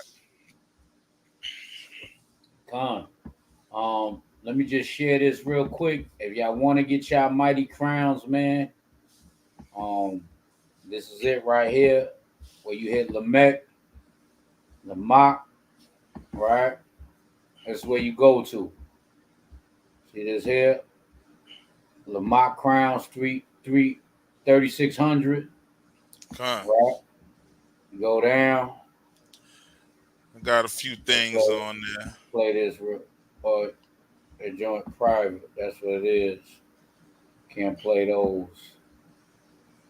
And page private, but you see, it's telling me to log in. So yeah, this is the page. Lamont Crowns 3600. Subscribe, follow if y'all want to get y'all custom crowns. All right, support Israelite business. Support Israelite business, man. We all we got. And listen, man, if y'all want to send a donation, you know what I'm saying? Send a donation, man. $ TheServants. That's $ TheServants. And all praise, honor, glory to the Most High. You want anything to close out with? Khan, shalom to the panel, and shalom to the brothers and sisters, man, that's watching and listening. Yeah, so like the brother Lamont and Ephraim said, Chief, you know, we moving forward with this thing. Anybody want to give a donation? Anybody want to, you know, join the congregation? Hit the servants. You know, we're going to be doing more of this Monday Mayhem. Look for more things coming from all of us, right? Like he said, we got Lamont Crowns. Sooner or later, you know, y'all know I got the Brew Boutique. I'm just kind of upgrading things, trying to stabilize, you know, my businesses and stuff. Lamont Crowns will be featured on the Brew Boutique immediately, as soon as I revamp it. You know, I also still sell the menorah change and make custom garments, armor, armbands, arm guards, girdles, so forth and so on, and a host of other things. We'll have advertisement for that sooner or later. Be on the lookout for the Philly camp, right? Young brothers in Philly blazing the tracks. You know, we working on. I don't know if I should jump the gun, but we working on Atlantic City right now. We're about to start trying to work on Atlantic City. Just be on the lookout. The service is coming, man. Pause, extra pause. But the service is coming, right? Shalom. Yahba Shem Yahweh. Hey, listen, share, like, subscribe, put a comment in there, man, and tell a friend to tell a friend. Listen, if y'all in the local community, if y'all don't want to be out there in the camp, y'all not 10 toes down on the camp. It's cool. It's not, the camp ain't for everybody, but you can still be a part of the assembly. If you want to send arms, you want to support. Hey, we got to pay rent for the school. We trying to travel. We trying to go to Mobile in July, probably the end of July. Pull up to Mobile. Everything costs. So, you know, the scriptures talk about money being a defense. Send a donation. We're going to try to get this channel up and running until we can hold it up and running. But, hey, it might not last long. You know what I'm saying? But we're going to try to get monetized. If we could get monetized at least for 6 months to a year and do a nice run, hey, man, y'all can hit the super chat and all of that. You know what I'm saying? So you pay a subscription for Netflix, $15 a month, man. Y'all can send y'all brothers something similar. You know what I'm saying? All of that count, man. It don't have to be a big donation, but everything count. We trying to make things happen, and it costs to make things happen. You know what I'm saying? Feast days, travels, in case of brothers, sisters going through things. You know what I'm saying? The school, everything. You know what I'm saying? Everything. So all praise, honor, glory to the Most High. And if you ain't got no alms, you ain't got no donations, yo, please keep us in prayer, man. Prayer is free. You know what I'm saying? But if you're in the right spirit, if you ain't in the right spirit, don't pray for us, bro. You know what I'm saying? If you don't pray for us if you believe in white Jesus. All right? Don't pray for Hey, us. I'm gonna say this: keep the dusty prayers to yourself. Right. Them dusty and musty prayers. All praise, honor, and glory to the Most High, Yahweh Hashem Yahweh Shah. Hey, Shabbat Shalom. Shalom. Kom Yashar. Kom Kom Yashar. Yashar. Shalom. Shalom.